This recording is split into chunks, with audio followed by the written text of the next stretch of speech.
All right. But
Buddy, I'm going to call to order the planning board meeting of January 8th, 2025. Could we please rise for the Pledge of Allegiance? I pledge allegiance to the flag of the United States of America and to the republic for which it stands, one nation, under God, indivisible, with liberty and justice for all. All right, Mr. Rugg, Jeff is going to be about an hour late. Mr. Faber cannot make it today. Okay. With that, I do believe we still have a full gamut of board members here. We've got 1, 2, 3, 4, 5, 6, the 7 of us here. You can appoint Tony to I'll appoint. vote for Jeff I'll appoint Tony to. Vote for Jeff. Yeah. until Jeff comes. Yep. Absolutely. Mr. D, Thank you got Mr. all the Chair. power in the world tonight. I don't need any more power, I'm good, thank you. All right. Let's get. 100% battery power right now. That gives us 8 voting members, Jake. Perfect. Thank you, sir. More than a quorum. Let's get into approval of minutes. I've got 2 sets of minutes that we're looking to have approved. I would be looking for motions on them. Mr. Chair. Yes, sir. I will move that we adopt the minutes of December 4th, 2024, as presented tonight. I have a motion by Art. Do I have a second? I'll second that, Mr. Chair. I have a second by Lynn, and we will do a roll call vote, starting with Ann. Aye. Oh, Ann Champa, excuse me. There you go. I know, it's hard getting used to this whole roll call thing, huh? Giovanni Verani, aye. Tony D, aye. Lynn Wiles? Aye. Arthur Rugg, aye. Jake Butler, aye. Jason Knights, aye. Steve Bickford, aye. Actually, You would, so Steve, in a situation like this, you would not vote as you're an alternate right now. It's not a big deal. Don't worry about it at all. Jonathan It's just Cruz, to aye. fill in when a member is absent. Correct. thank you. Plus you weren't. But you're still a Even better. full part of the board. All right, now we have the minutes of December 11th. Mr. Chair, I will move that we adopt the minutes of December 11th, 2024, as presented tonight. I have a I'll second motion, that, Mr. Chair. second by Lynn. Roll call vote, starting with Ann, please. Ann Champa, aye. Giovanni Verani, aye. Tony D, aye. Lynn Wiles, aye. Arthur Rugg, aye. Jake Butler, aye. Jason Knights, aye. John Cruz, aye. All right, we have all of our minutes approved. We'll get into B, regional impact determinations. Ms. Karen, None this evening, Mr. Chair. fantastic. Discussions with town staff. Got nothing this evening? Nothing? Nothing. Not one? Not one. All right. Anything? Happy 2025. Happy 2025, I like it. Kelly, anything I good? do have one item for you, Mr. Sure. Chair. Staff was approached by the developers of the village on Technology Hill. Yep. They were discussing with us the temporary construction laydown area for the area where the envisioned parking is on that site. They asked if we could get a consensus from the board about them laying down that temporary construction area. My understanding is it's about 3 About 3 acres acres in size. in size. So they're looking for us to bring that to the board to determine whether or not they need to formally come before you for that temporary construction laydown area, or if this is something that you are okay with staff handling administratively. If I could just add to this Yes, again. Yeah, the engineer had reached out to us. My opinion was they should come back to the board. 3 acres an area. It's not just a simple moving a catch basin here or there. It's a big, significant size area in a significant area that's already disturbed. So, in my opinion, you can't give them a carte blanche just to do what they want to do. So, my Would opinion they, was- would they have, to come back to obviously, the they've board. got something that they would have to present to the staff of what that laydown area is, correct? Correct. So typically, what we're talking about is a type of site preparation plan. Yeah, yeah. Showing what they're proposing to do. It also would address any and correct me if I'm wrong, any drainage, stormwater management type issues, if there are any. So that's the expectation in terms of what staff would look at administratively, if that's the will of this board, or if the board would prefer to see that in a hearing process. Okay. So I know where you're Just, going- I know just, where you're going at with it, Jake. Again, you're gonna say technically you're not gonna have any input. But again, in my opinion, the public should be made aware. I'm looking to give a 30,000-foot view. So if I'm understanding correctly, we have about a 3-acre, let's call it a 3-acre pad that is going to be going, you said the Envision 360, so that's, or you said the Envision building, which is the Envision 360, which is the building that's like built into the rock and it's circular, right? Correct. And it's going where their parking area would be. That is my understanding. And they would need to, prior to any construction of this laydown area, if you will, they need to provide engineering with a site preparation plan, correct? That is what we would require. Okay. That site preparation plan is going to comply with anything that John would ask for, essentially. The site prep plan would be It's based not off John, of it's the what. town what- regulations. Yeah, based not off John. of what you've given them for regulations is what the site prep plan is gonna be built off of, right? Correct.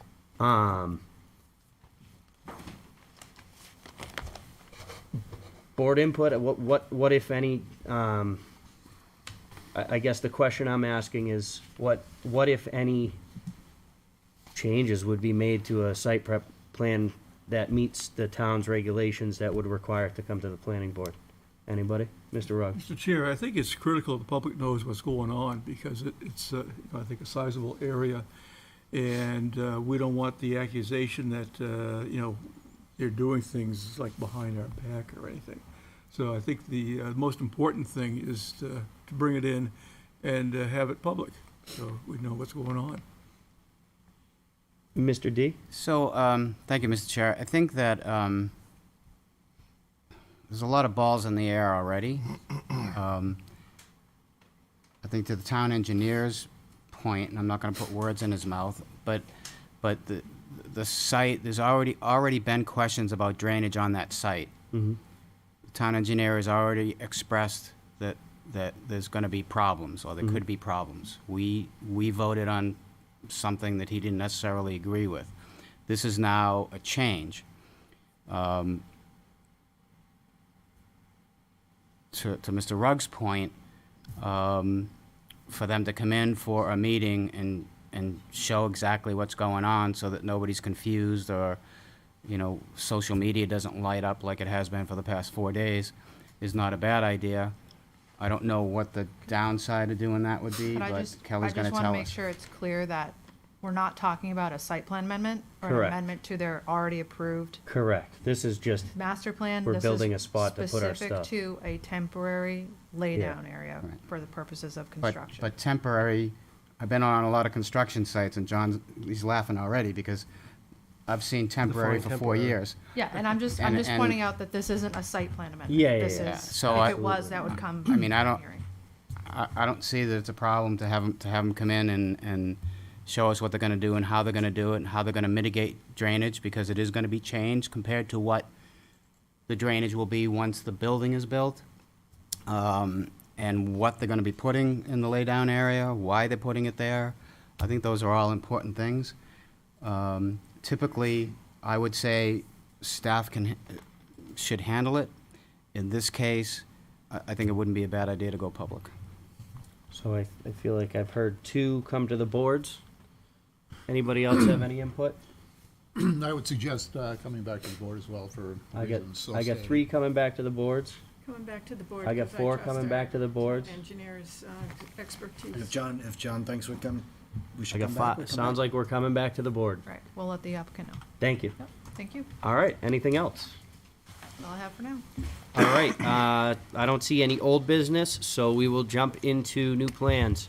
We have a non-binding review and discussion in accordance with the RSA 674-54 and the Town of Londonderry and Manchester Airport Authority intermunicipal agreement for review of an expansion of the existing airfield lighting vault and associated site improvements, 27 Navigator Road, in the area Kelly Avenue, Gate 4, Map 28, Lot 19, Zoned Industrial 2, and Airport Overlay District. Manchester Airport Authority is the owner, and Manchester Boston Regional Airport is the applicant. If you folks want to come on up.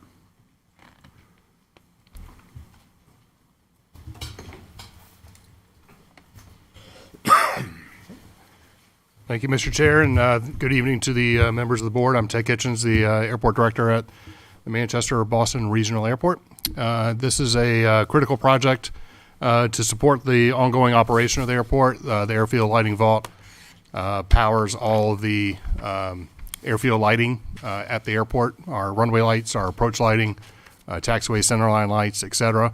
It is out of space, and as we continue to add new circuits or are in need of replacing of existing regulators, the size of the building needs to be increased in order to accommodate those regulators. So with me tonight is Mr. Nick Darius with Jacobs. He is the engineer of record, and he can go through the project in detail and answer any questions. Thank you.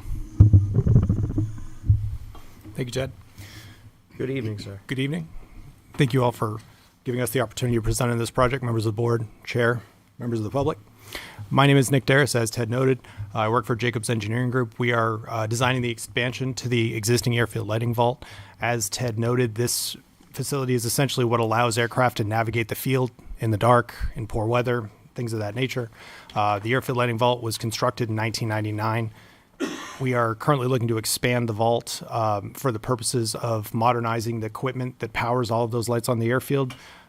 25-year-old equipment is no longer able to be serviced, and we're also trying to essentially modernize those capabilities. Those essentially the new equipment requires taller headspace, so we're going to expand the height of the building slightly, and we'll also plan to provide about 1,000 square feet of space for the new equipment. As far as access to facilities, you can see on the screen, there is essentially an existing driveway that is served by what's known as Gate 4 to the airfield. That's on the plan. It's south, but on the Plan West side of the plan that's shown. Let's see. As far as the expansion, the existing building is a CMU block structure building. We plan to expand in a similar facade, so there won't be any visual change in terms of what the presentation is to the public. There's just that slight height difference to accommodate the equipment that needs to be housed there. The existing building also houses a backup generator that powers the equipment in the event of any sort of a power failure. We are going to move that generator outside of the building to an enclosure. That'll be just a standard a regular enclosure without any sort of a modification as provided by the vendor. This project is going to be federally funded, so that will be provided under a low bid circumstance. In addition to the building expansion, there will be approximately 700 feet of duct bank that will be constructed. That's essentially, as you look at that plan sheet towards the bottom of the sheet, there's a corridor that's shown running down towards the airfield. And that corridor will contain approximately 20 conduits, which will house the circuits that Ted had referred to. That will replace the existing airfield lighting circuits that are currently housed in a different pathway, but that's a very congested area, and we're trying to essentially create the best possible circumstance for maintenance on the airfield. There's also some minor modifications to the fence layout, as shown. Those coordination basically would be completed both with TSA and the airport. There's also minor modifications to a failed corrugated metal pipe on the field and some minor pavement modifications and replacement that would need to be completed in an effort to facilitate the installation of the conduits. Great, thank you. All right, I am going to start with town staff, see if staff has any comments. Yeah, Mr. Chairman, members of the board, I did have a number of conversations with Nick. Pleased to meet you, Nick. Yeah, again, and as Nick has summarized, again, they are just doing an expansion to the existing vault building of 1,000 square feet, again, to modernize that equipment within the building. They're, with the backup generator, the new transformers, Nick has provided me a copy of the plans. I was able to take a quick look at them. The stormwater will all be contained on the airport property. They are doing that replacement or repair of that failed corrugated metal pipe within the airfield itself.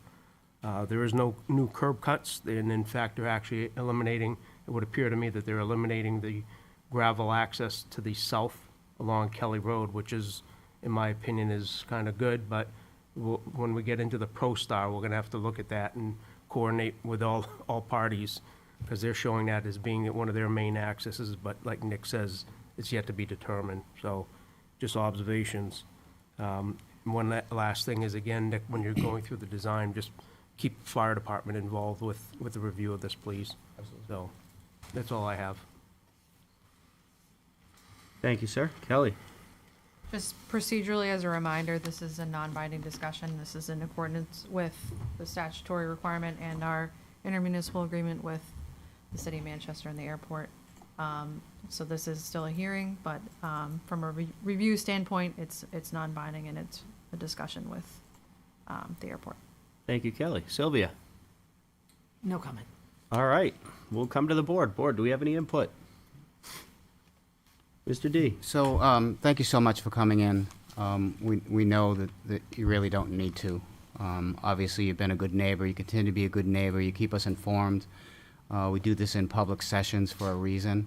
And I think it's very, very important to continue doing that. One thing I would say is please continue to be a good neighbor to your abutters, particularly with those folks on Kelly Ave. There's a couple of good-sized businesses there and quite a few smaller ones as well. And I think giving them a heads up does two things. One, it puts you in a better stead with those companies, and it also helps out the town staff as well, so the phones don't ring off the hook to say, well, how come we didn't know this, or what are they doing, or who's doing what. So if you take the time to talk to those abutters or send them some notations as a heads up to say, hey, here's what we're doing, I think that would be better for all concerned. So again, thank you so much for coming. Thank you. Duly noted, and thank you for the reminder. I'll make certain the staff gets that. Thank you. Thank you. Anything else from the board? Sir? Just wondering, how long do you anticipate that this, like, when do you think this will need an upgrade, if you have any idea? Was the question just about schedule? Yeah, well, yeah, Okay. no, just like, how long do you anticipate this being able to be current without having to upgrade it again? Sure. So this past, essentially this equipment has served for about 25 years. Typically the standard for the type of equipment that we're installing is approximately 20 years. So I would expect that we wouldn't come back for another expansion of this particular facility for at least that period of time, 20 years. Great, thank you. Anything else from the board? All right. Seeing none, this is a public hearing. I'll open it up to the public. If anybody from the public has input, feel free to come up to the mic. Seeing no public input, I will close public comment. And, Kelly, this is non-binding. We really don't have to vote on anything, right? Correct, no votes required. Great.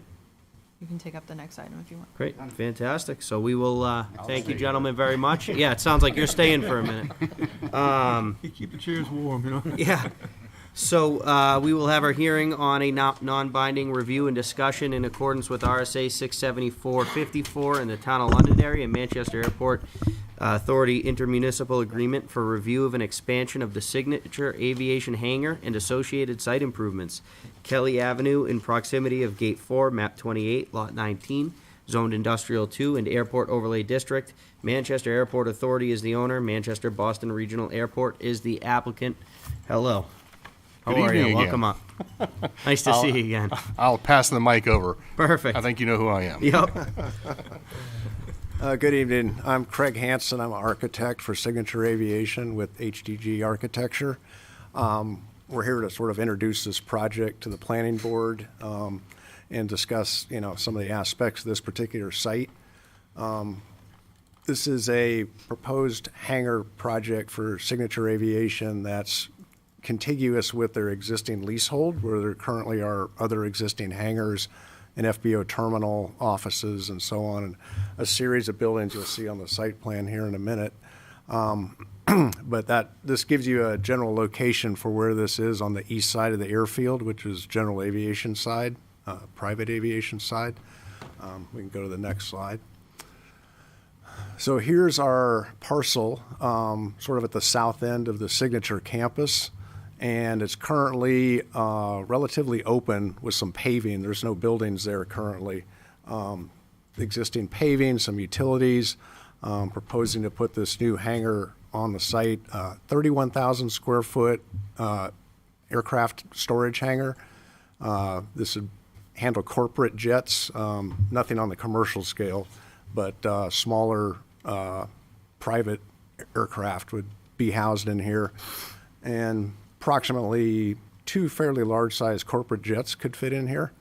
And you can see there's also some airside paving improvements in that hatched area to the left of the building, and then some landside improvements, 2,500 square foot of office in the dark gray to the right of the hangar floor, and then some parking in line with the existing parking lots to the north.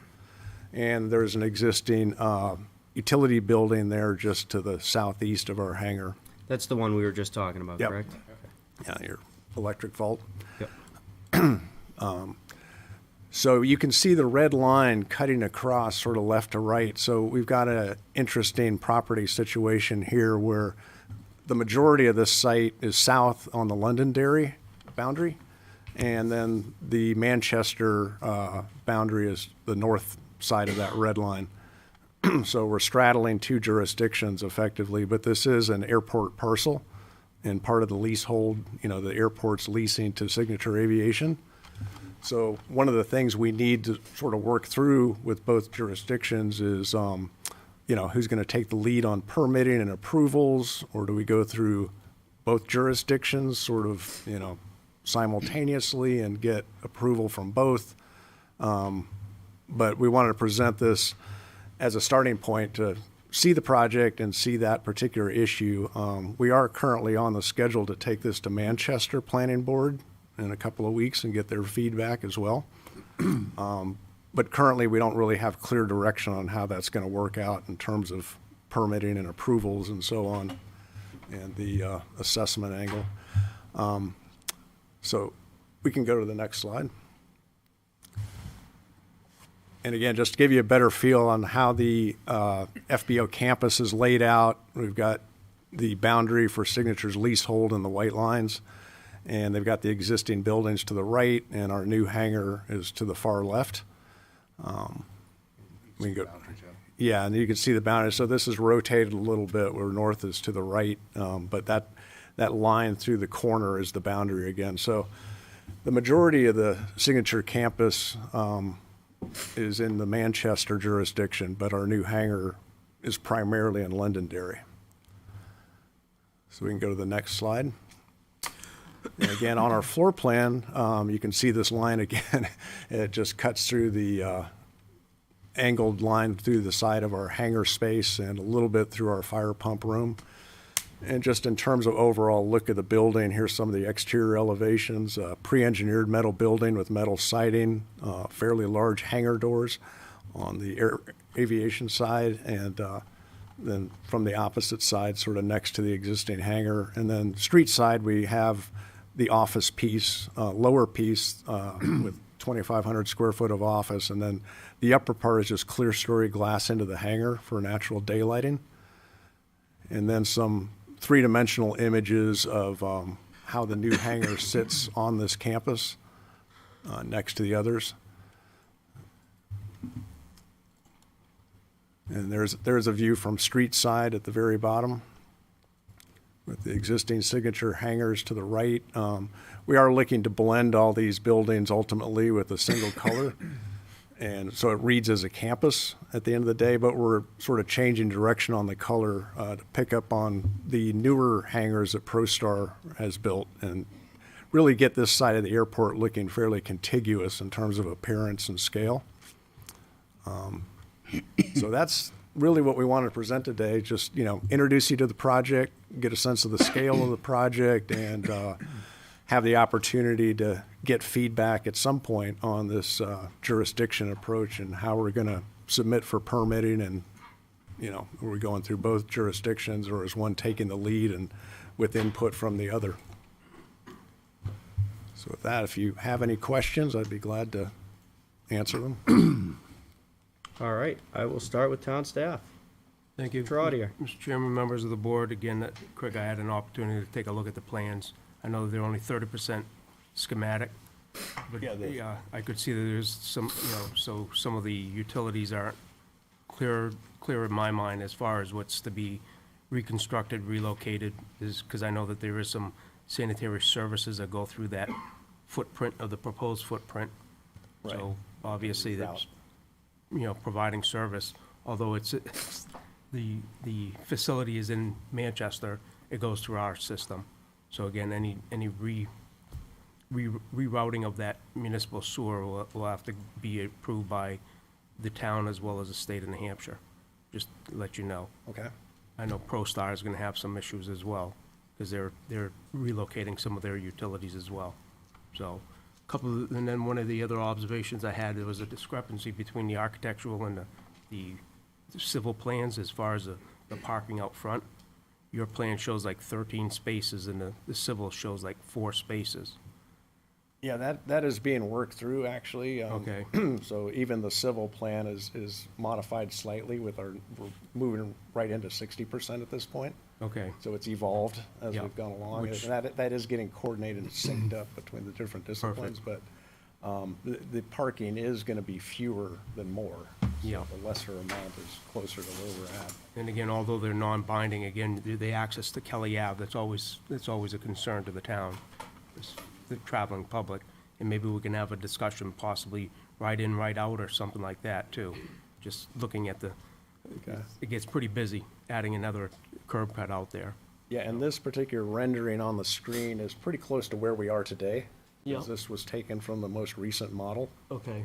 So we've got a couple of parallel spaces right there against the grass and then Yeah. some other, perpendicular spaces as well, but, Got it.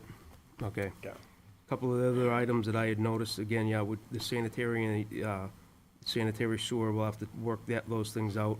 The discrepancies, again, as I indicated to Nick, just work along with the fire department. Question that I would have though, too, is there any particular special fire suppression in the building? Yeah, so, the hangars have a special requirement with NFPA. Yeah, There's an NFPA 409 section that dictates fire suppression for hangars. yeah. So we had worked through that with ProStar, wherever ProStar people are, so, again, because that does discharge into our municipal sewer system. Yeah. So again, there was special valving and whatnot that needed to be accommodated or included, so we can Yeah, work so through that. The water supply, and the drainage are both issues with that, so Yeah. we'll have to work through the details of that. Yeah, I know too much to be dangerous. So, and again, the concern is always any improvements within the town's right-of-way. We want to keep them out of the right-of-way, obviously, just for future use of the right-of-way if need be. So, Okay? I'll give you my card and we can talk. Okay. Thank sounds you. good. All set. Fantastic. Kelly. All set, Mr. Chair. Sylvia. This is the first time seeing the plan, so I appreciate that. Just a couple thoughts as I'm looking at this. One, not typically associated with the airport, but just the greening a little bit there. It looks like some opportunity to put in a couple of street trees or something, just to it's always good to try to provide a little bit of relief and add to the greenery.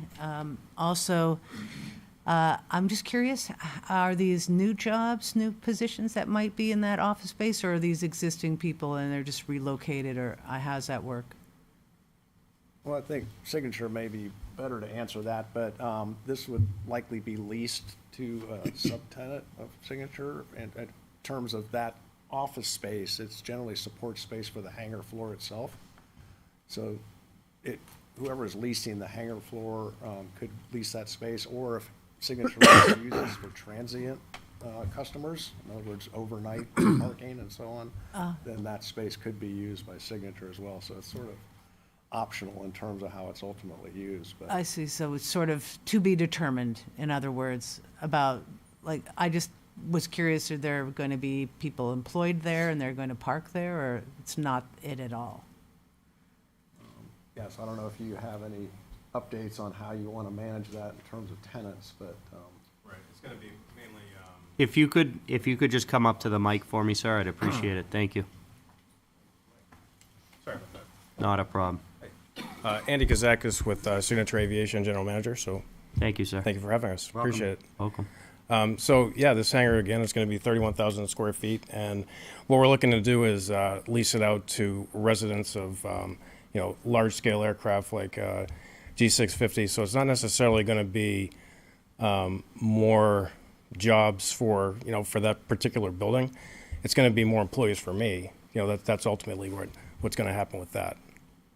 So, I Thank you. hope that answers your question. So, but future employees will be parking there, or? Not employees, no. They'll be parking on the other side. I don't know if I'm. Oh, okay, it's hard for me to see from, Yeah, so when the tenants do move in, that'll be parking for the residents that actually have their aircraft there and are working out of oh, that. I'm sorry, so people who own the aircraft are gonna park there? Yes, yeah. Okay, it went through the thickness there somehow. Okay. Yeah.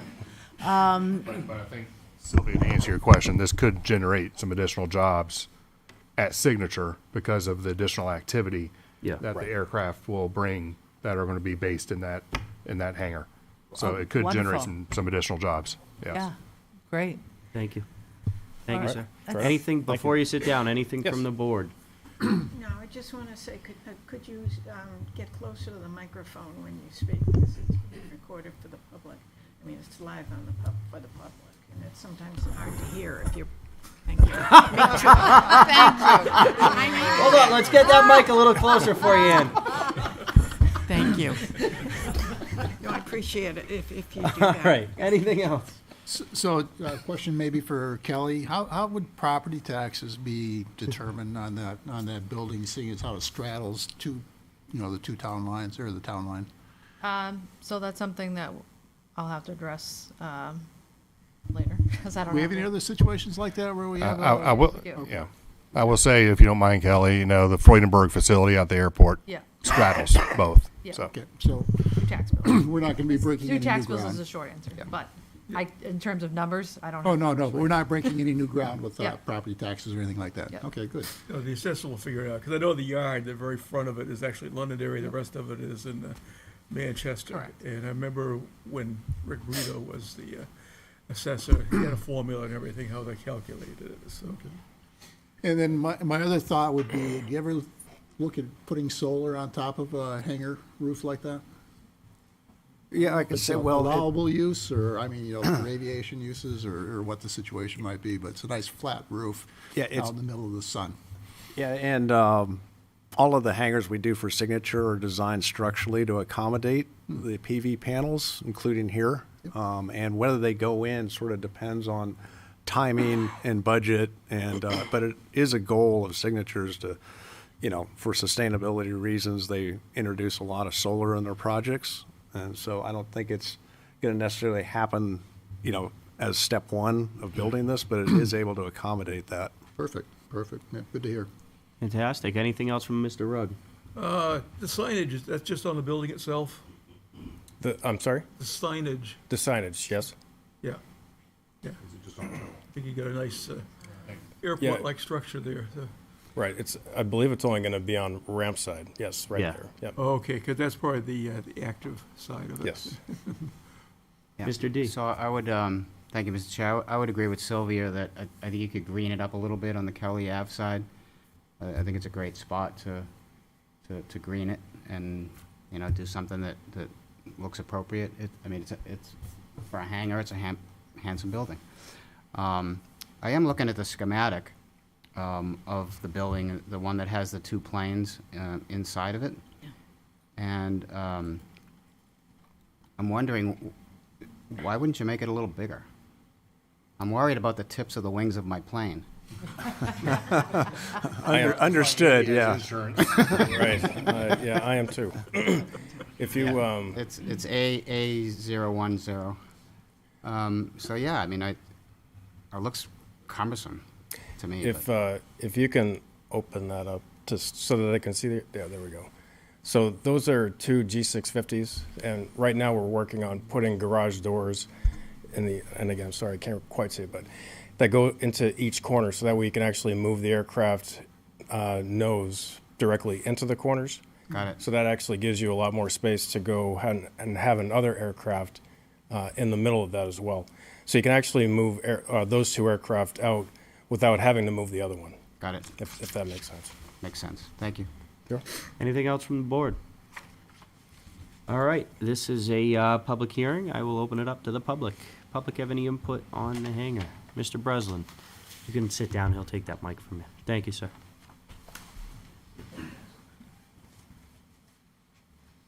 Ray Breslin, 3 Gary Drive. Apparently, this is conceptual, and I don't want to take your time, but I'm just wondering, where this is in both Manchester and Londonderry, is there any reason the building couldn't be moved, let's say, to the left there, where they're talking about a parking area?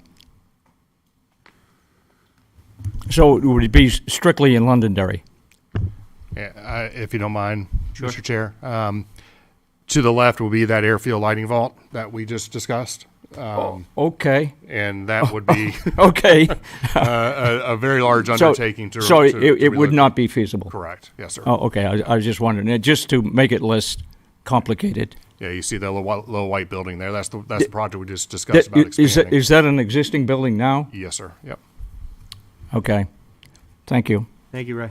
Anything else from the public? Seeing none, I will close public comment. And again, this is a public hearing that we don't vote on because you come here out of a courtesy. So, thank you, gentlemen. I appreciate it. Thank you. Mr. Kitchens, you're sticking around for the next one?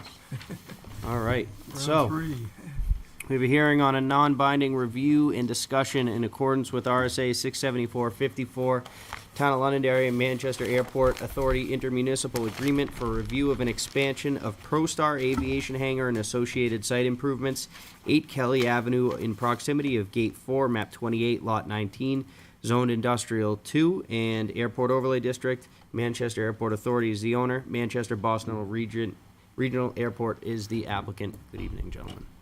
Good evening, and I will just like to say on this one, Sylvia, this will have significant employment impacts to the region. Not to put words into Kevin Harriman's mouth, but based on the conversations that he and I had, this will generate some additional high-paying jobs for the community.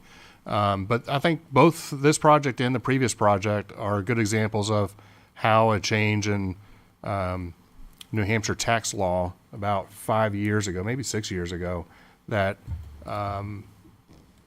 made, actually, New Hampshire was more of a regressive tax on corporate aircraft than Massachusetts was, which is atypical on a lot of different levels.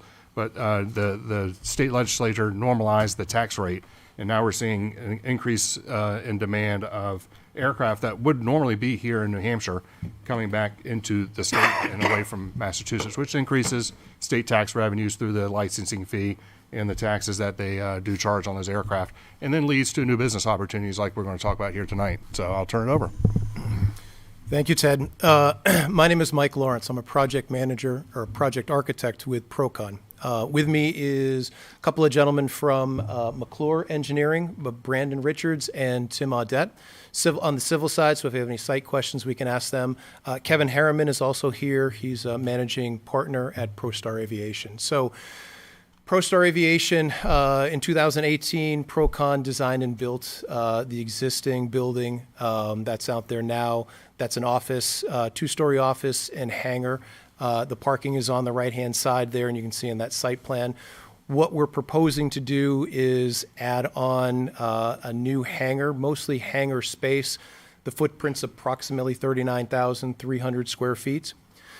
There's a 3-hour rated firewall between the two hangars. Unlike on the Signature project, where that's for corporate hangars or corporate airplanes, this is a maintenance and repair operation, just like the existing hangar is.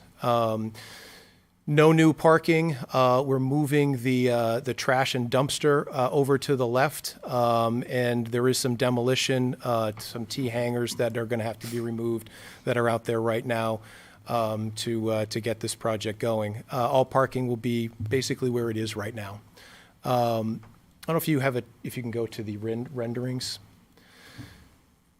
So on the exterior of the building, basically we're going to keep the same design aesthetic that we have out there right now. So the upper rendering is an image of the existing building. You can see the lobby and the office there right on the right-hand side.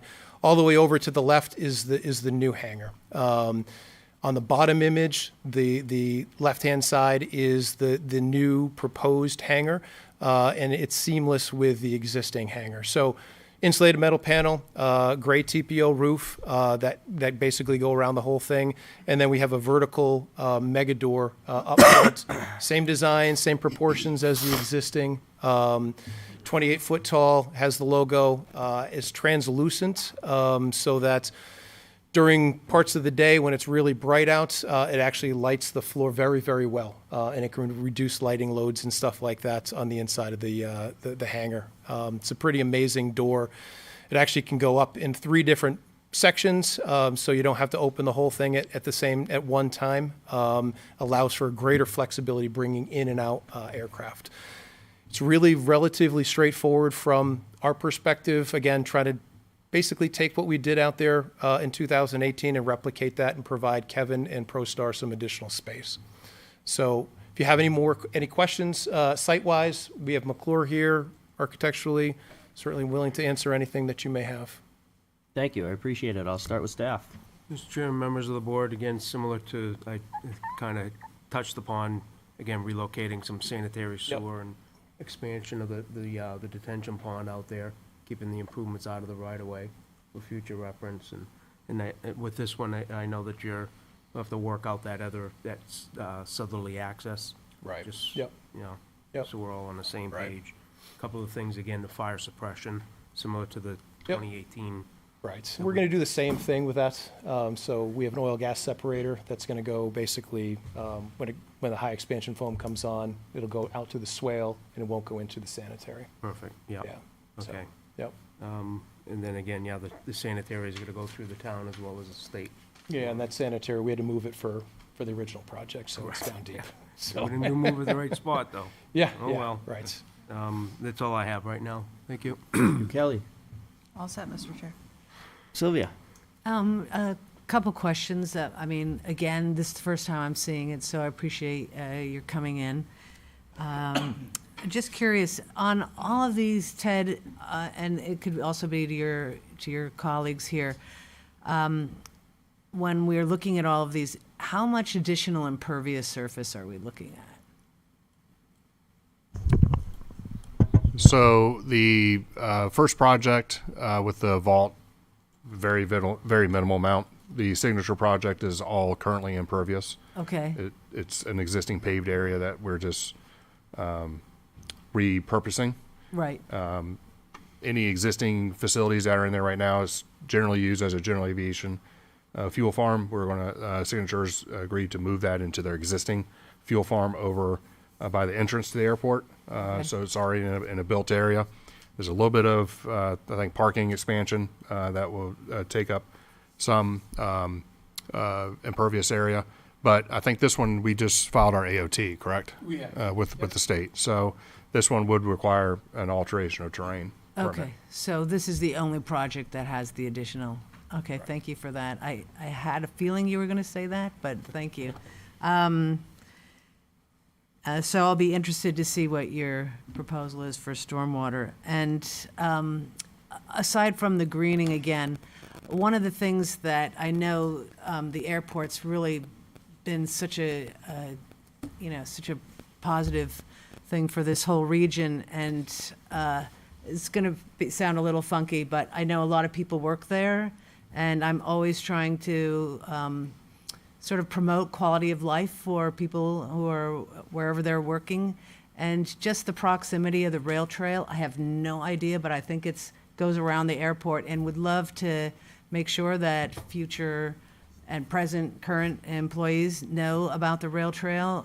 Londonderry and Manchester are both very proud of the rail trail, and if we can, who knows, maybe the future people who have those airplanes are going to actually ride their electric bike and then hop on their airplane. Or maybe it's an electric airplane. Those are out there too. Exactly. No, but I completely agree with you. I think the phase 6 of the rail trail, we're actively working with the museum, and I don't know if you've seen some of the signs out there, to bring that rail trail closer to the airport. I love hearing that, yeah. So I don't know exactly the route it will take north of the museum as it's coming up Kelly. At some point it's going to have to go over up towards Harvey to get around Right. the end of the runway. But that could be worked.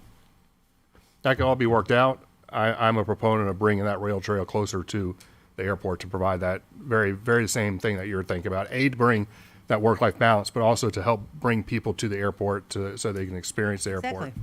Yeah, I absolutely. appreciate that. Thank you so much. Just for the record, the rail trail, phase 7 is gonna be on the east side of Kelly Ave, so it's gonna be right across the street. Oh, there you go.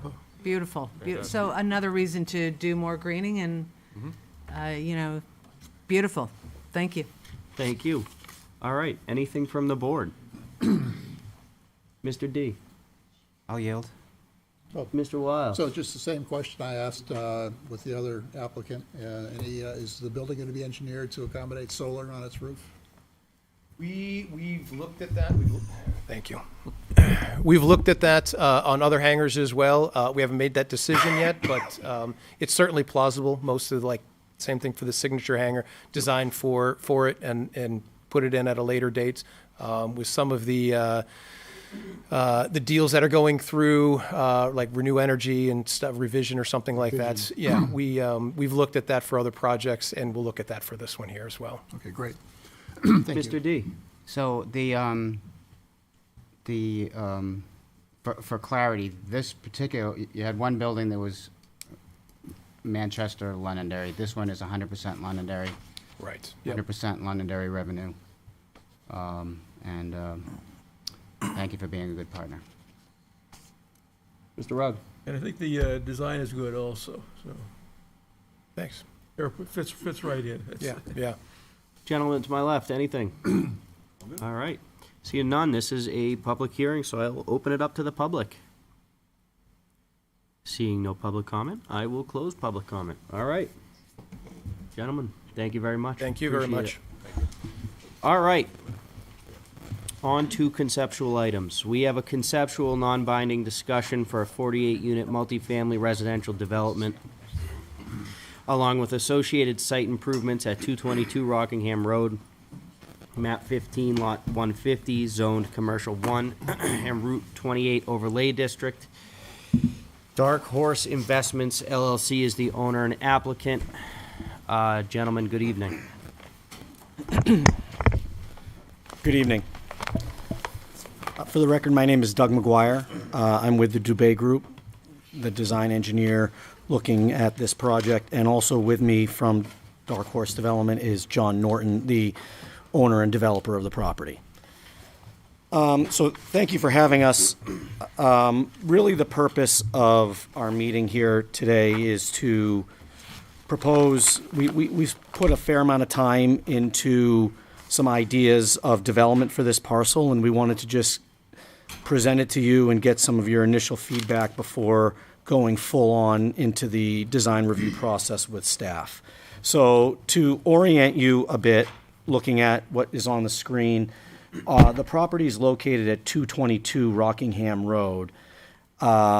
This is across the street, essentially, from the freezer warehouse building right on Rockingham Road. The property is approximately 10 acres in size. It's zoned Commercial 1, and it is within your Route 28 Performance Overlay Zone. The site as it stands in its existing condition is mostly undeveloped with a single-family home which fronts on Rockingham Road, right kind of close to the road, right where Kelly's got the cursor there. Also, just to kind of orient you onto the site, this is diagonal from the 16-unit multifamily building that my office also worked on and we recently permitted with this board. So that's across the street, currently under construction now. Kelly, could you go to the next slide for me, please?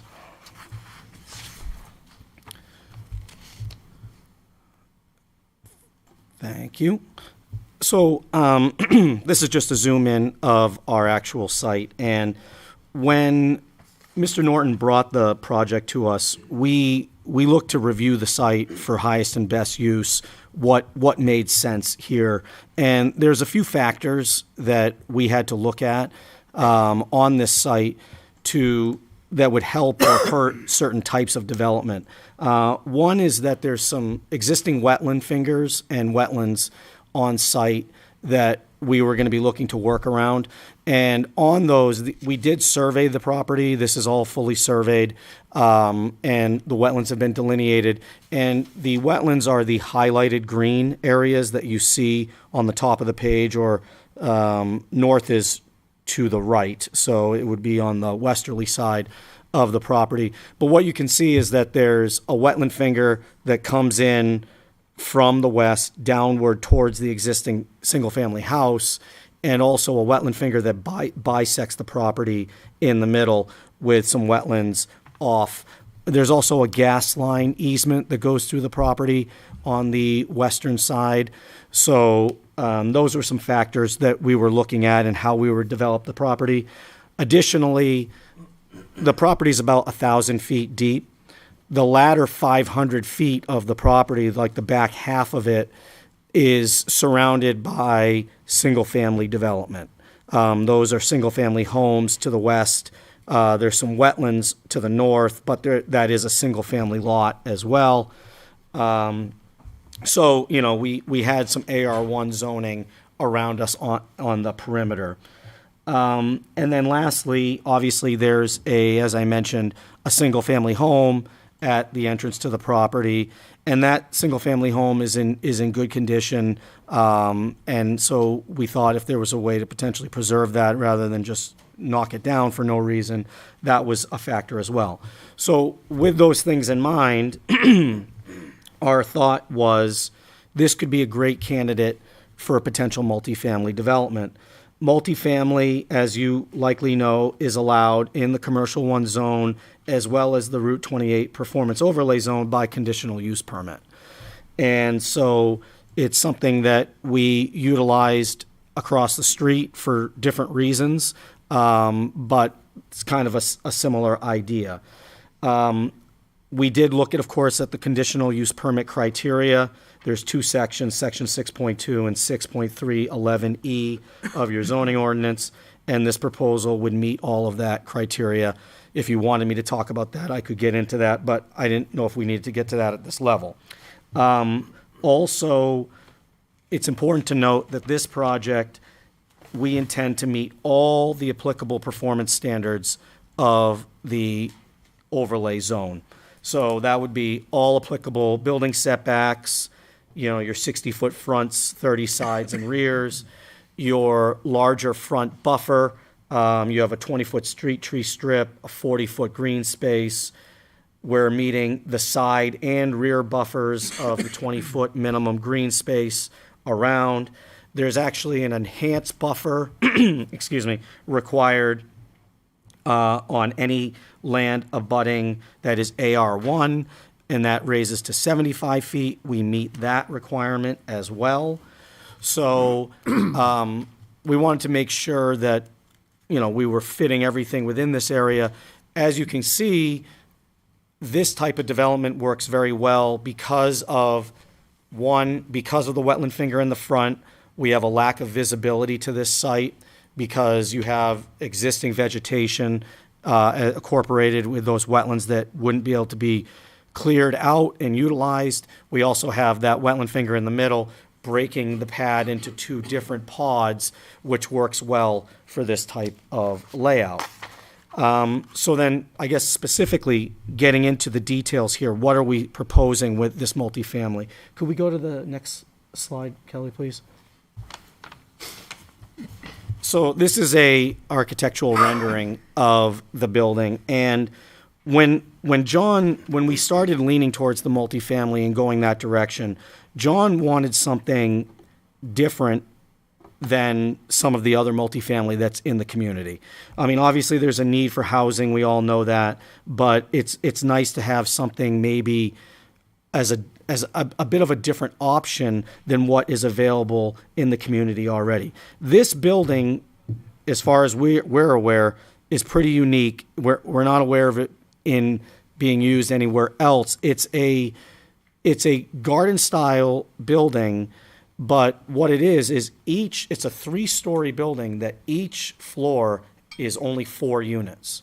So what you have is you have a central corridor as you come in, and then each unit is essentially a corner unit with 2 sides on the outside of the building. So it's not your conventional garden style, multi-tenant building that you see in some of the other projects, including the one that we worked on. What's that? Small scale. Smaller scale development. The other thing about this is that these units are all not, the shape of this building and the way that it's engineered and laid out and having that corridor allows for a very nice clean footprint inside. And these units are all proposed to be 2-bedroom and 2 full bath. They're approximately a little under 1,100 square feet, so in a fairly good size range. John's aiming to target the young professional or the downsizer, the local downsizer, someone looking to stay in the community, stay in town. These units, because of the 2 full baths and the 2 bedrooms, would be good candidates for shared residency, like if you have a roommate or something. So for the young professional idea, coming in, it's like, hey, I have my own bedroom and my own bathroom. They have their own bedroom, their own bathroom. You're sharing the kitchen and the living room space. So it has benefits. It could also be worked for elderly, if siblings wanted to live together or something, or, those type of things. But it would be, everybody can kind of have a little bit of their own space. The other benefit of this is this development is intended to be more affordable than some of the other items available in town. The main reason is because of the, simplified scale of the building, the intentional lack of excessive amenities, because there's people that are looking to rent that don't want the big, lavish clubhouse and the pool area and those type of things, and would like to rather save on costs. The benefit, too, of this development is these renderings, and I've mentioned this before in some of my other projects, but these renderings are intended to be an accurate representation of what we're proposing here. The wooded area on 2 sides of these buildings is accurate. If you go back to the site plan, you can see that they're kind of tucked in to these wooded areas in both pods. You have both buildings, essentially, you have at least 2 sides, if not 3 sides of the building that are surrounded by green and vegetation and wooded area. So I think it will feel very rural, even though this is a spectacular commuting location, less than a mile to the park and ride, as you're well aware, as well as to the highway. So it's a spectacular location for that, but yet be able to achieve a rural feel by kind of tucking us in the back of this AR1 zone we felt there was a good benefit to that. And then Kelly, could you go back to that slide 3, please? Or view 3, rather? Yeah, so here you go. So, I mean, when you look at this, this is the back parking lot area, that back pod. This is really a fairly accurate portrayal of what this would be looking like. John went with his architect, talked about siding color, type, facade treatments, and the landscaping shown is all based on real landscaping that we would be proposing as part of our landscaping plan. So we were trying to give the board an accurate representation of what this would look like. As far as parking goes, because I know this is always a hot button with any multifamily development, we have 48 residential units proposed here, and we have 104 parking spaces. So we exceed the 2 per unit requirement with an extra 8 spaces on site. So, and obviously the 2 space requirement is intended to factor in some level of additional parking in anyway, but based on feedback I got from you on another project, you wanted to see maybe a little bit extra if there was some room. So we put another 8 spaces of parking in the development for additional visitor spaces. So with that, that's kind of our initial overview here. Just looking to make sure there aren't any glaring issues or any concerns that board members have before we move forward, full engineering, and then we'll return to you with a full, complete application. Thank you. I'll start with our staff. Mr. Trotter. Mr. Chairman, members of the board, as Doug indicated, staff did meet with Doug and John at least 2 conceptual meetings in which we had some discussions. As far as the engineering on the site, it's going to be the engineering, meet our requirements. One thing that is of concern to myself is the traffic that's going to be generated here in its proximity to Smith Lane, Rockingham Road. We know them all, John, so just one of those issues have to be worked out. That's all I have right now. Thank you, Kelly. Thank you, Mr. Chair. So as the applicant stated, this is a permitted use by conditional use permit, so procedurally, it would require the approval of a conditional use permit and then a site plan. And again, this is in the Route 28 Overlay Performance District, so there are some additional requirements, especially with respect to landscaping, which, based on the conceptual plan and discussions we've had so far, are being met or exceeded.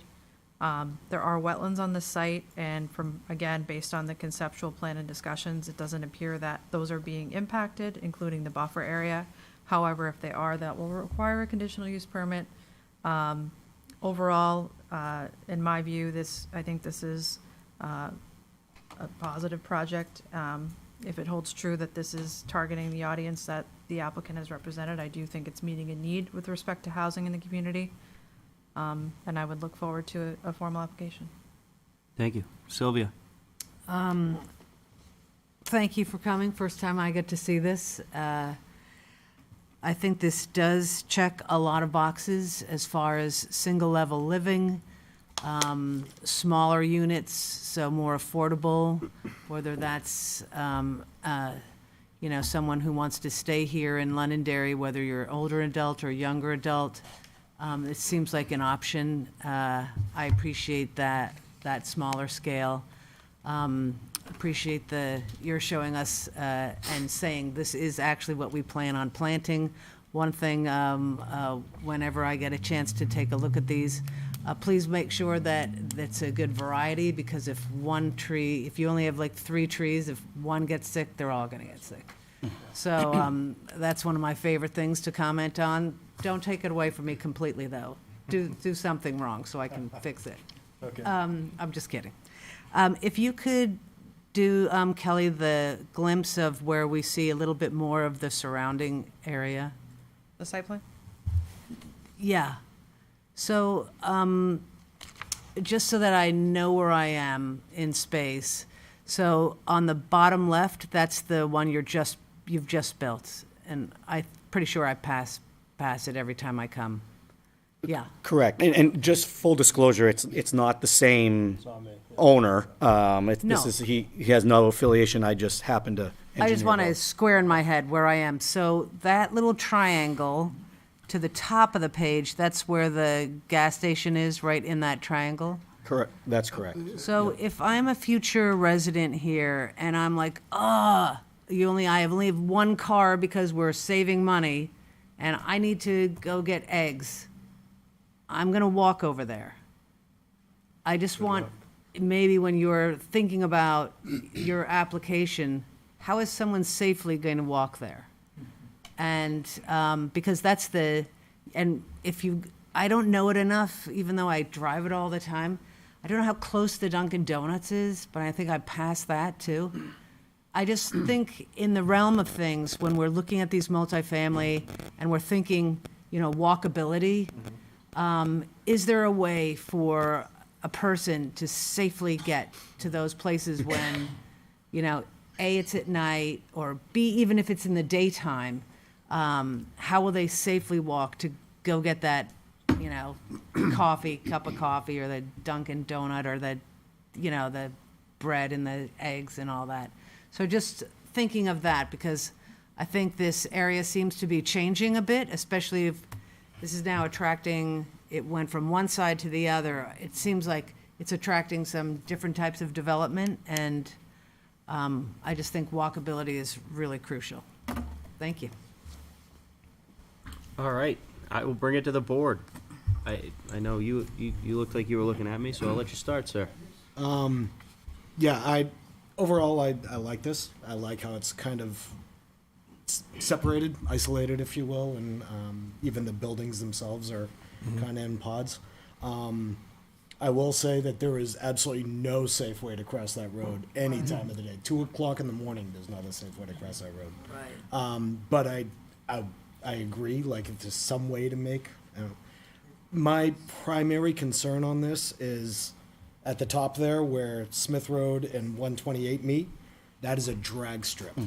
As cars are coming off Smith Road, they're trying to beat a car that's coming down 128, and you're gonna have your cars coming out trying to go towards 93 as well, and that's gonna be tough.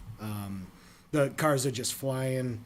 Cars are trying to cut in front as they're coming off of 128 onto Smith Road. They're trying to cut in front. So that is probably one of the more dangerous intersections in town as it is. So I think overall it's a good, but you're going to have a challenge making that safe. If I could respond Yeah. quickly, Mr. Chair. We agree. It was certainly an item that we knew on this site was a focus. We've already contracted with a traffic engineer to do trip generation and counting out there to see like what we'd be looking at for trips. The good news is that this type of development is a fairly low traffic generator comparing to other potential commercial uses, office uses or things like that. So it's not as heavy as a generator. We're not locked in stone on the location of the driveway. Obviously, we were pushing it away. We are improving because the existing single-family home driveway is actually closer to that intersection. And so we're pulling that away and then bringing that off of our driveway to kind of pull a curb cut further away from there. It's something I wanted to discuss with you, John, at some point as to whether or not what we were trying to do is balance the getting as far away from that intersection to provide the most amount of sight distance and everything as possible, but also we have the driveway across the street of the warehouse that also, not that there would ever be any through traffic, but we were kind of trying to do some offsetting there. It may be worth discussing, maybe we wouldn't be able to line up exactly with that drive, but being that there's not a through connection, we could actually come further away from that intersection by coming closer to that. And I think it was a knee-jerk, an initial thought to kind of split the difference, but maybe the higher value from a safety standpoint would to become closer to that other driveway and pull away from that intersection. Yeah, So, I would think the furthest you can get away from that road, that intersection right there is probably the best. Yeah. yeah, so, In that discussion will have to take place with DOT as well, Yeah. where 28's a state road. And also there is, they are starting some of the design work for the intersection of 28 and 128, the roundabout, and even looking from the roundabout basically to exit 5. So there's a lot that's gonna be happening real shortly here. Okay. It's desperately needed. Absolutely. What is the roundabout? I'm sorry? Rotary at the triangle. Okay, that's a roundabout. Where all the tractors are. Correct. Can I just dovetail into that discussion too? So I went to the DOT 10-year plan. I have it in front of me right here, and it's talking about 2026 to do the engineering at that intersection. So it's not going to happen this year, but it's going to happen sooner than later. And I think it's critical that you work with DOT to let them know what your plans are as well. And going to what Jason says, I live up in that area as well, and that road's a nightmare at 5 in the afternoon, 8 o'clock in the morning, just making a left turn out of noise to go toward Manchester. And I had hoped on the 10-year plan to see some indication about improving that entire corridor from Route 128 down to exit 5. I don't see it on the plan now. Yeah. No, it isn't on it. Yes, which I was kind of surprised because I thought it had been on it. But, so that's a little bit of a concern because the lack of left turn lanes on that road is very problematic, I think. And you see the potholes on both sides from people going Just around to- cars making left turn To lanes. respond, so the town was contacted for input regarding exactly that, and we did advocate for that to be on the 10-year plan. Obviously, it didn't make it on, but the town did heavily advocate for that and has been over the years, is my understanding. Yep. So I think we continue advocating for that, but, yeah, traffic is going to be a problem up there, just to reinforce what everybody's thinking. Ann? Yeah, I have problems with that whole area. From one thing, going from commercial to residential. And also, I'm a frequent flyer on Smith Lane also. Taking a right onto Smith Lane from Rockingham on Mammoth going north to Smith Lane, trying to get into the traffic onto Rockingham Road to get to 93. It's hard. It's hard on every single intersection in that area. Clark Road, trying to get from Clark Road going south onto that road, Rockingham Road there. That whole area is just a nightmare. I'm looking forward to a rotary there. What was I going to say? You're talking about elderly people getting out of your development. If I was elderly, I'm there now. I wouldn't want to put myself into that position, having to get out of there every time I wanted to go somewhere. I'm just being real with this. Let's see.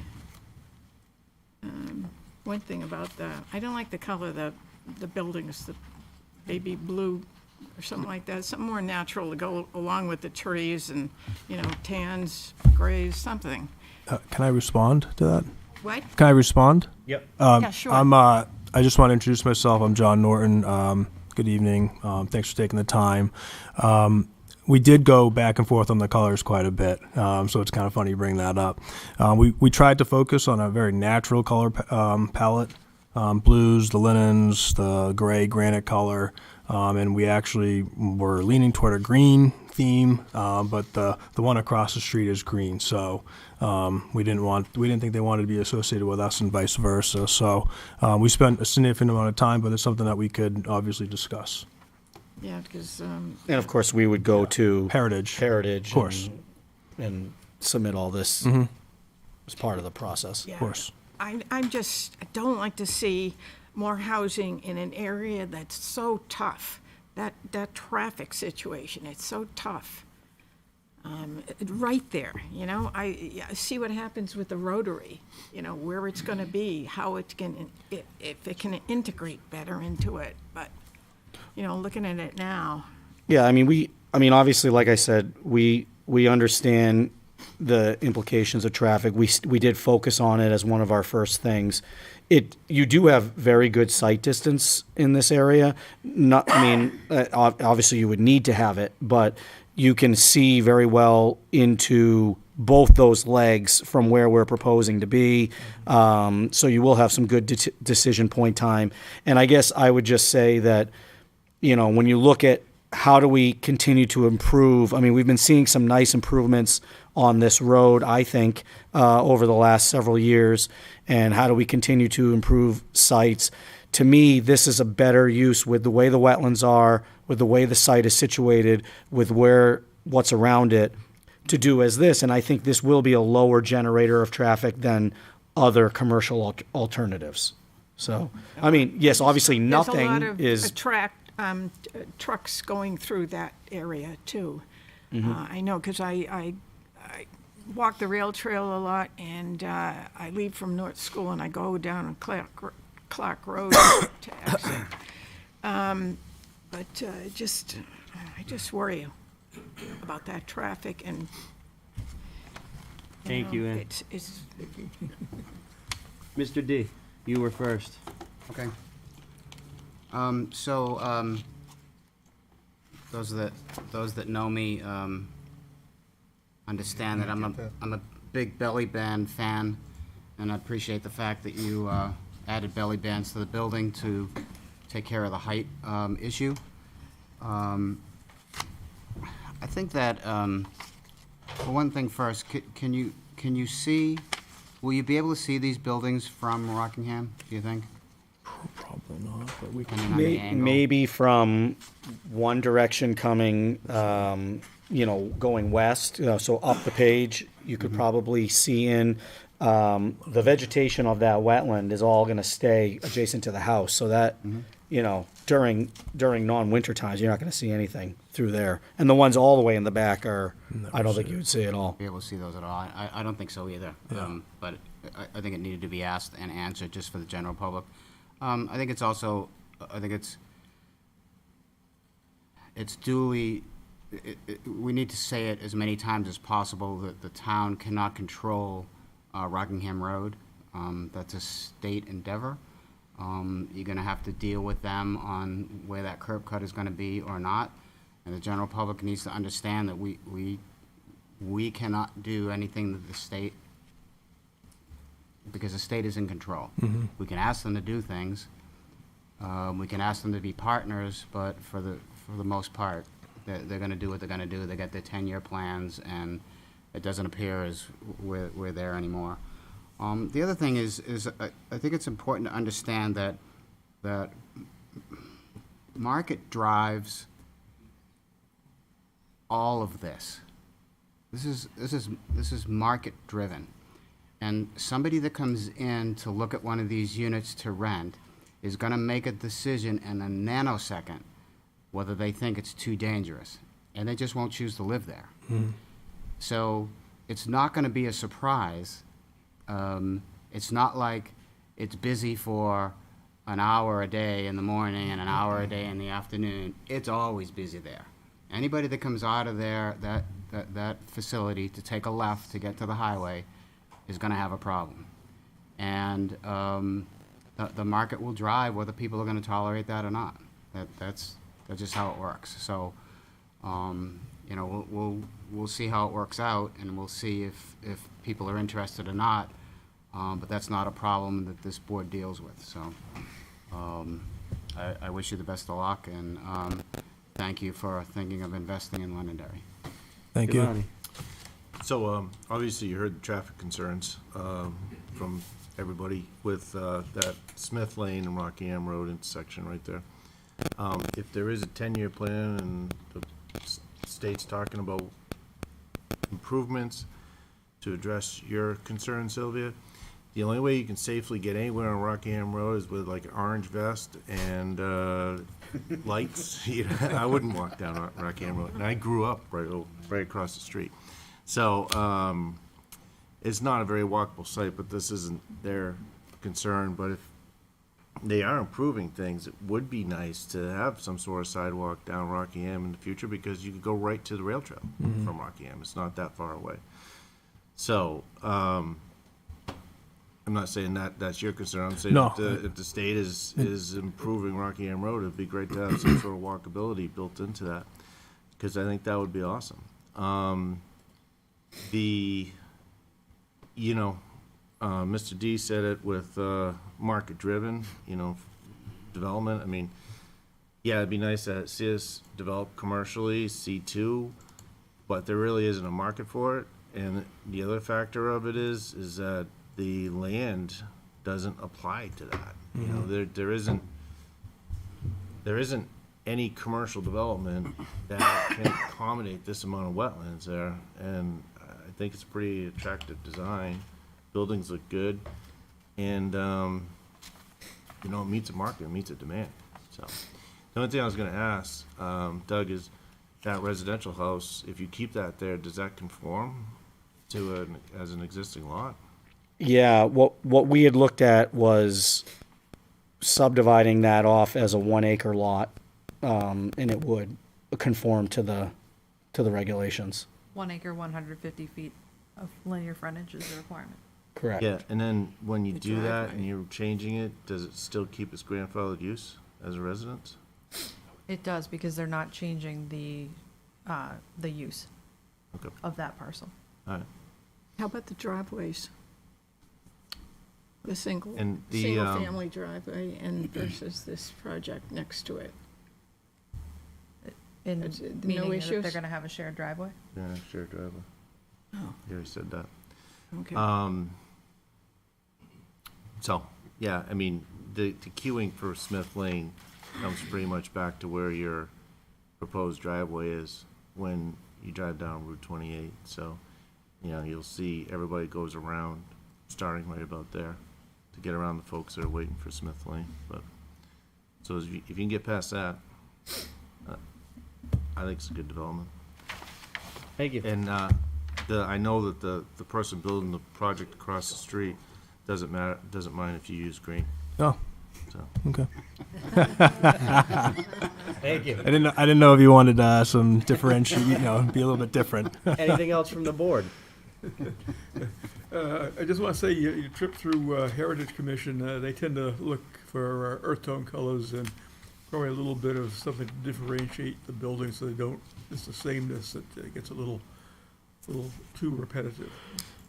Yeah, I can absolutely appreciate what you're saying there. But one of the things about this project is, and what I'm really trying to do is to, provide rent at a reasonable price when you compare it to everything else that's on the market. And there's some demographics or groups that are kind of priced out, and it's unfortunate. They might have to leave town. And so my goal here is to, try to create some sort of economy of scale by building, I think very nice looking buildings, a nice place to put your head at night, but having an economy of scale, so that was part of the justification for more of the same, from a color scheme standpoint. But definitely, understand what you're saying. And if I can just throw in too, I mean, I don't know how well it's translating on our graphics, because the problem with when we make these graphics, they're like 80 meg files, and then to be able to send them to staff or something, they have to get downsized. So, the finishes on these buildings, there's vertical board and batten on the upper level, regular vinyl siding on the middle, and then shakes on the bottom. So, I mean, you're getting textural changes. Angles. And, so, I mean, obviously we can review all that, but I think honestly, he spent probably, I was like, make a decision, which one are we going to do here? Because we had a bunch of different color palettes and. We spent too much time on that. Yeah. I, for one, appreciate the effort to keep them affordable. Thanks. And that's the goal. I think they look nice. Yeah, thank you very much. Appreciate that. It's very, very nice architecture. So Thank you. It's pleasant. I think it's good, but you've heard the pitfalls here. Yep. So there's no such thing as a perfect project. There's no such thing. Yeah. All right. Couple comments on my end. you know, I'm definitely pretty concerned about traffic coming off of Smith Lane. You know, the development across the way that you guys did worked good, because it was the right size, it was smaller, it was further away from Smith Lane, and, you know, obviously not as dense as this. Would the buildings have elevators? No. No elevators? And can I speak to that? Yeah, sure. So actually, that's actually intentional. There's no elevators, mainly because I'm trying to keep costs down, therefore keep the rents down.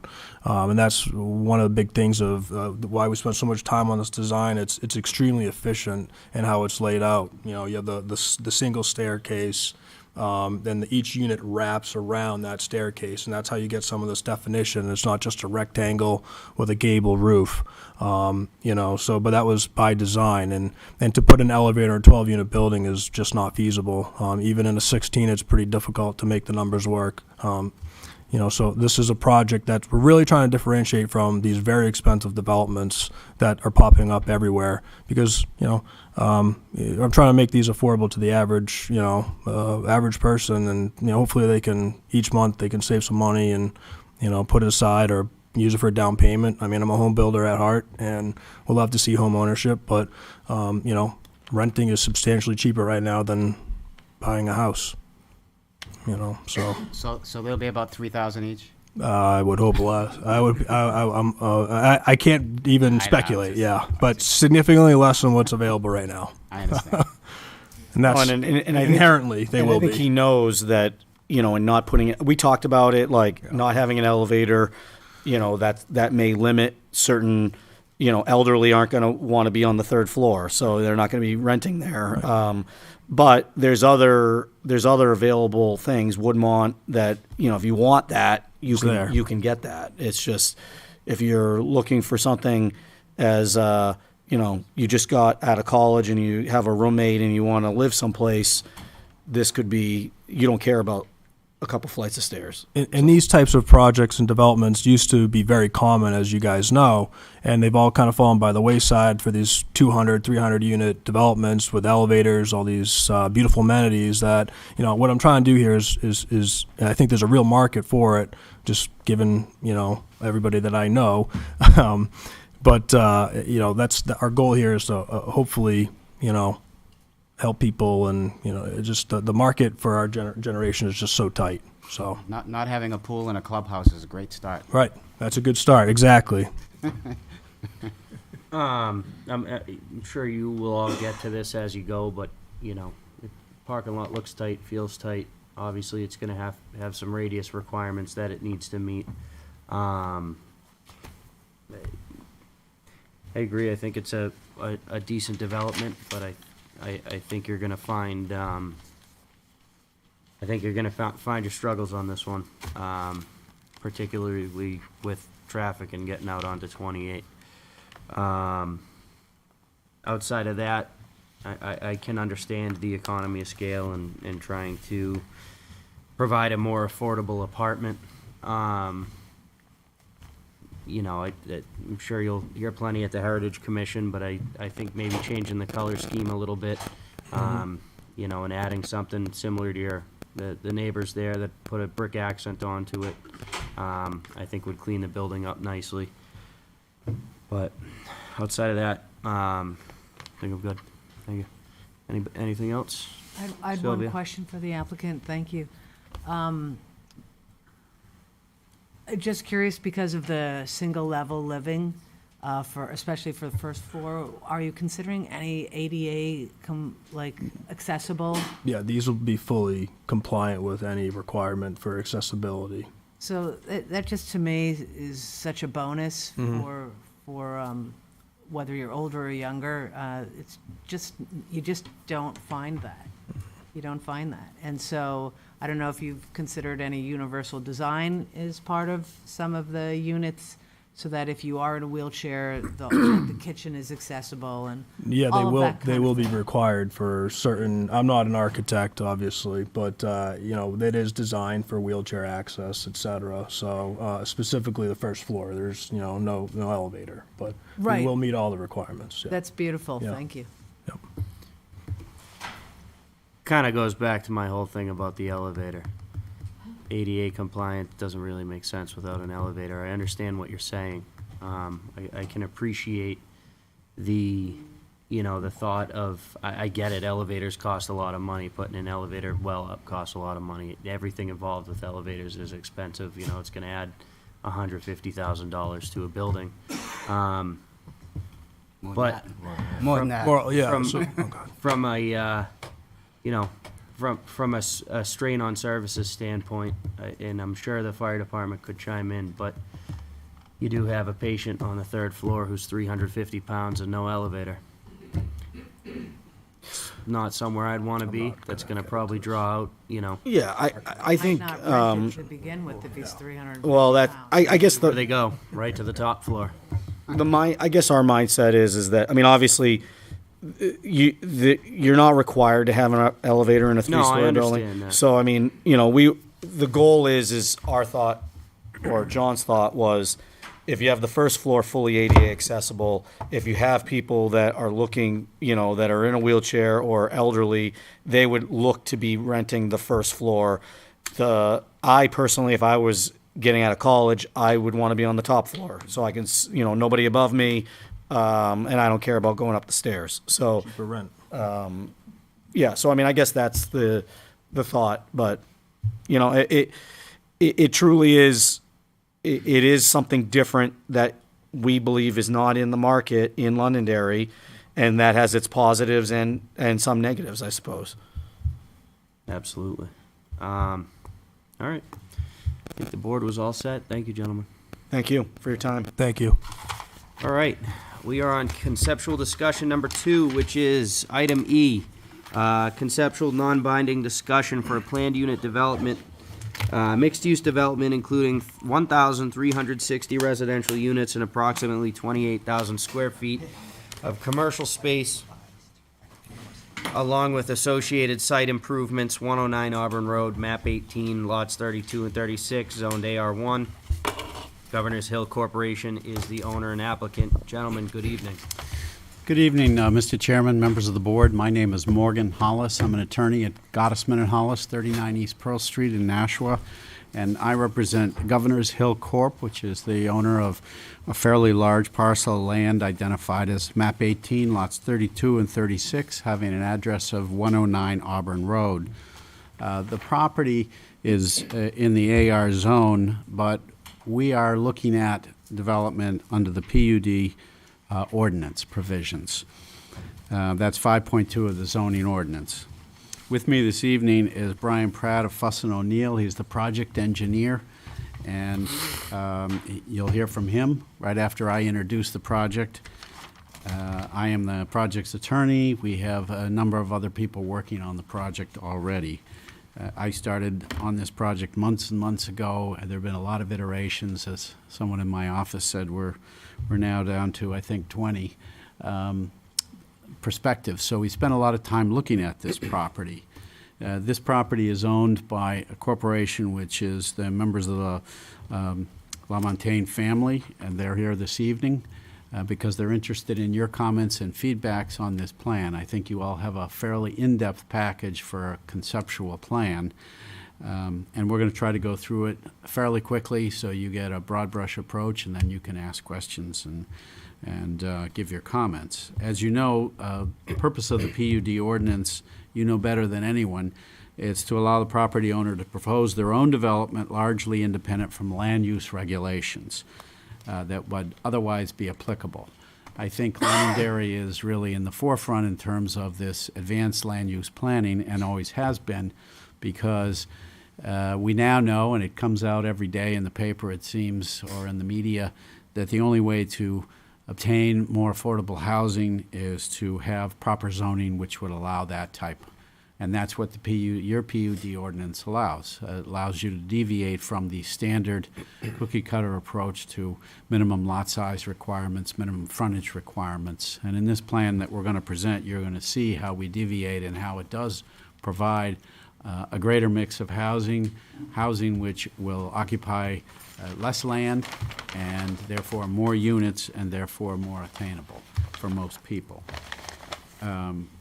PUD master plan is very similar to the special zoning district classification for the parcel as to uses, dimensions, and other standards. It's really there, as I said, to promote flexibility in a very large-scale development. And it's to improve the quality of new development by encouraging better aesthetics and site and architectural design, and I think you're going to see that this evening, just how that translates. Under why are we here this evening category, your ordinance under section 5.2.3 says the process is to meet with the community development and hold some conceptual discussions with them, and we've done that. And then it says meet with the planning board for conceptual discussion, and that's why we're here this evening. Obviously, it encourages multiple conceptual discussions if necessary, or you submit a plan and you go from there as a master plan approval. So what do we have here that draws us into the PUD ordinance? We have a 241-acre tract. You need 100 acres contiguous. It has been and continues to be a gravel extraction and mining operation. And those are pretty much rarities in this day and age, but it's been there. It's been run by the family. It's been a good member of the community, providing materials for various construction projects in the area.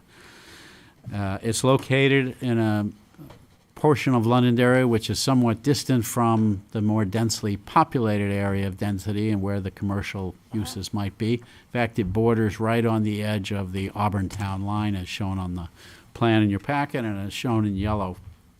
The entire site encompasses another large parcel which is adjacent. That's approximately 120 acres. That's also shown in yellow on the plan on the screen, and that's up above the town line. We're not here to talk about Auburn, but we just want to say we have some proposals going forward simultaneous with this one in Londonderry are going forward in Auburn. That is in an industrial zone. This really is a true mixed-use plan with the unfortunate aspect that it's split by a town line. Our proposed mixed use will be commercial with all types of mixed-use housing. I think if you did have a chance to review the application, you see the types of housing, but we're going to present that briefly this evening, so you'll see it. The family knows that at the end of the day, the gravel operation is reaching its final lifespan. This plan shows you where it is now. If you look at the plan, you see some of the highlighted areas that will be talked about by Brian. In the upper left, there's an extensive water area, wetland area, and wetland setback. You see the mining operation ongoing. And then on the right-hand side, you see where the Cohos Brook comes along the edge of the property and then slices through it a bit. It's bounded also by a neighborhood which the family developed and built homes in, the Mill Pond subdivision, right adjacent to it, and another single-family home in the homes in the southeast corner. Otherwise, it's a fairly rural area. As the family looked at this project, they had a number of things in mind. You can piecemeal this, that is, cut off sections at a time, like most people do in large tracts of land, and do 10 to 20 acre developments, cut up your single-family homes, have your standard streets, and go forward without any kind of master plan. But the value of the PUD ordinance is it allows this significant master plan so that the board, the planning board, the town, and the applicant can work hand in glove to come up with what would be an appropriate multi-year phased-in development project.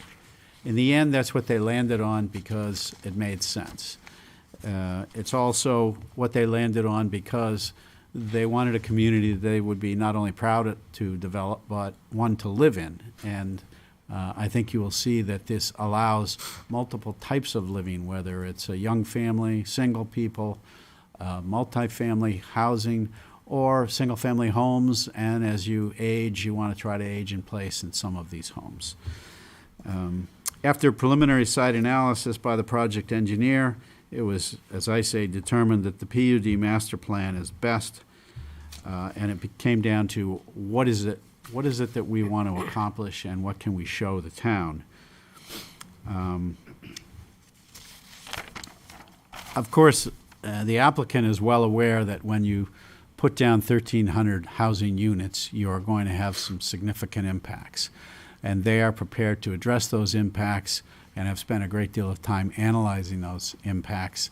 And you're going to hear from that when we get to that stage of presenting an application. The concept has been developed.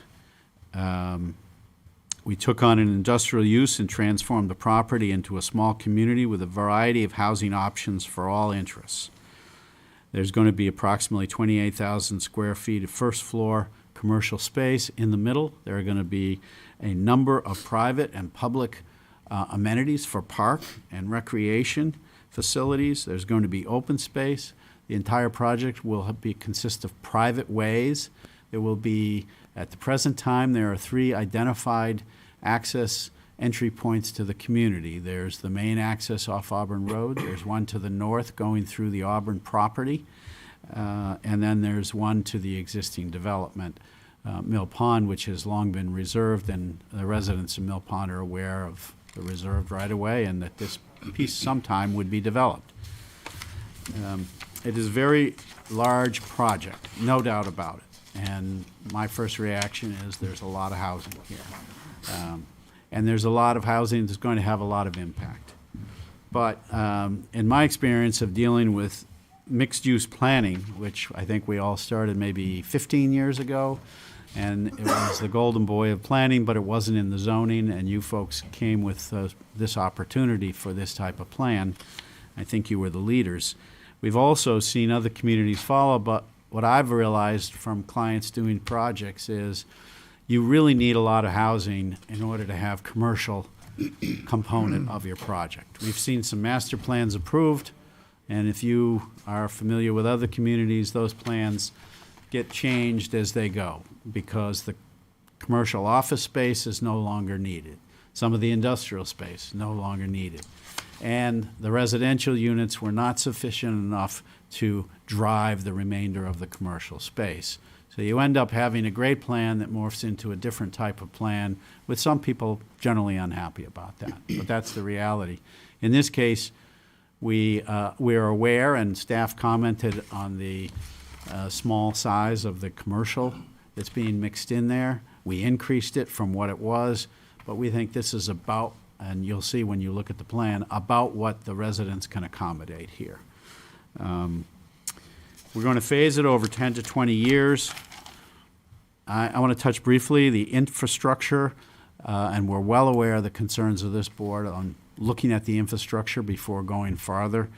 The infrastructure, as I commented to my client, is remarkable in that it allows this type of development on this type of size lot. You hear government officials all the time saying zoning has to change, we have to allow more density, but you can't do it if you don't have the infrastructure, if you don't have the water, if you don't have the sewer, if you don't have the roads, if you don't have the gas supplies, if you don't have the electrical transmission supplies. We have it here. We've done some already extensive homework on this. You'll hear from Brian, who will talk about where the water line is, but the bottom line is it can be delivered from Manchester Waterworks. We've met with them, and it can be delivered to this site. We've met with the town about sewer. There is adequate sewer capacity, and sewer line will be extended to this site. Natural gas will be available to this site. Multiple points of access, of which we've done some already preliminary studies of redesign of the main access, and of course, as I say, a new road going up to Auburn through the Auburn property. We do know that the infrastructure problem in town, traffic, is where's the site going to deliver all these cars for 1,300 units? And we know where that's going to be, and it's going to be down at exit 5, and we've identified that. And we've already started to take a hard look at that area, and that will be studied as part of our traffic analysis and report to this board. We're not proposing to discuss it, but we just know that that is a real issue for this project. We did have a consultant meet with the police, fire, and schools to discuss impacts that are caused by on the police, fire, and school departments of a project of this magnitude. Not only for the purpose of determining the fiscal impact of the project, the net overall fiscal impact, but also for seeing where the school districts are at this moment in time with capacity, what their anticipated growth objectives and thoughts might be. Same with police and fire. What was their thought about accommodating this type of development? And we only went to them because we had a plan pretty far along to show them the types of units, sizes of units, et cetera. We're not going to present the fiscal impact report, but we have a draft of it, and I'm just pleased to say that it's even considering what those departments have asked and think is a reasonable need, we are coming out in a very net positive result for the town, and we'll be happy to present that when the application comes in. We do have plans. I would, as I say, I'm happy to call this a concept plan, but I've been doing this for over 40 years. This is the most detailed concept I've ever seen presented. So I think that's the way you want to present a concept plan on a large PUD rather than just a sketch plan or some idea of what you have in mind. So we went back and forth for months about, do you come in very early or do you just get a pretty detailed plan? And my client spent some significant sums of money to get a plan that you can at least see what the potential might be there and how good it can be. I'm going to introduce one of our consultants, Scott Tranchmontaine, who is going to present an overview of the project from the perspective of what it might look like and what you'll see. And then after Scott, Brian Pratt of Fuss & O'Neill will present the details of what was given to you. And happy to, I think probably the questions, feel free to, Mr. Chairman, to allow the questions during Brian's presentation as he goes through steps rather than come back. Scott, you're Scott? Yes, sir. You're Scott. Who's behind you?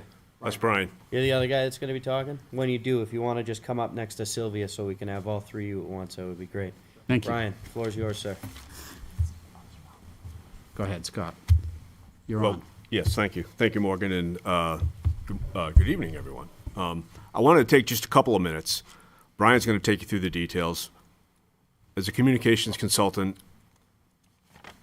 knowing how large this project is, knowing that a lot of people are going to be talking about it, and a lot of people are going to want to have some input on it, I wanted to just take a couple minutes to kind of walk you through our vision for the project. And it's really based around four main principles or concepts. The first concept is reimagination. On the slide, you can see, the gravel pit in its current state.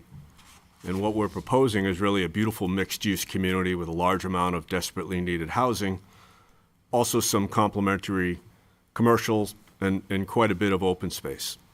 So it's really a transformation of this site that has been a gravel pit for a long time.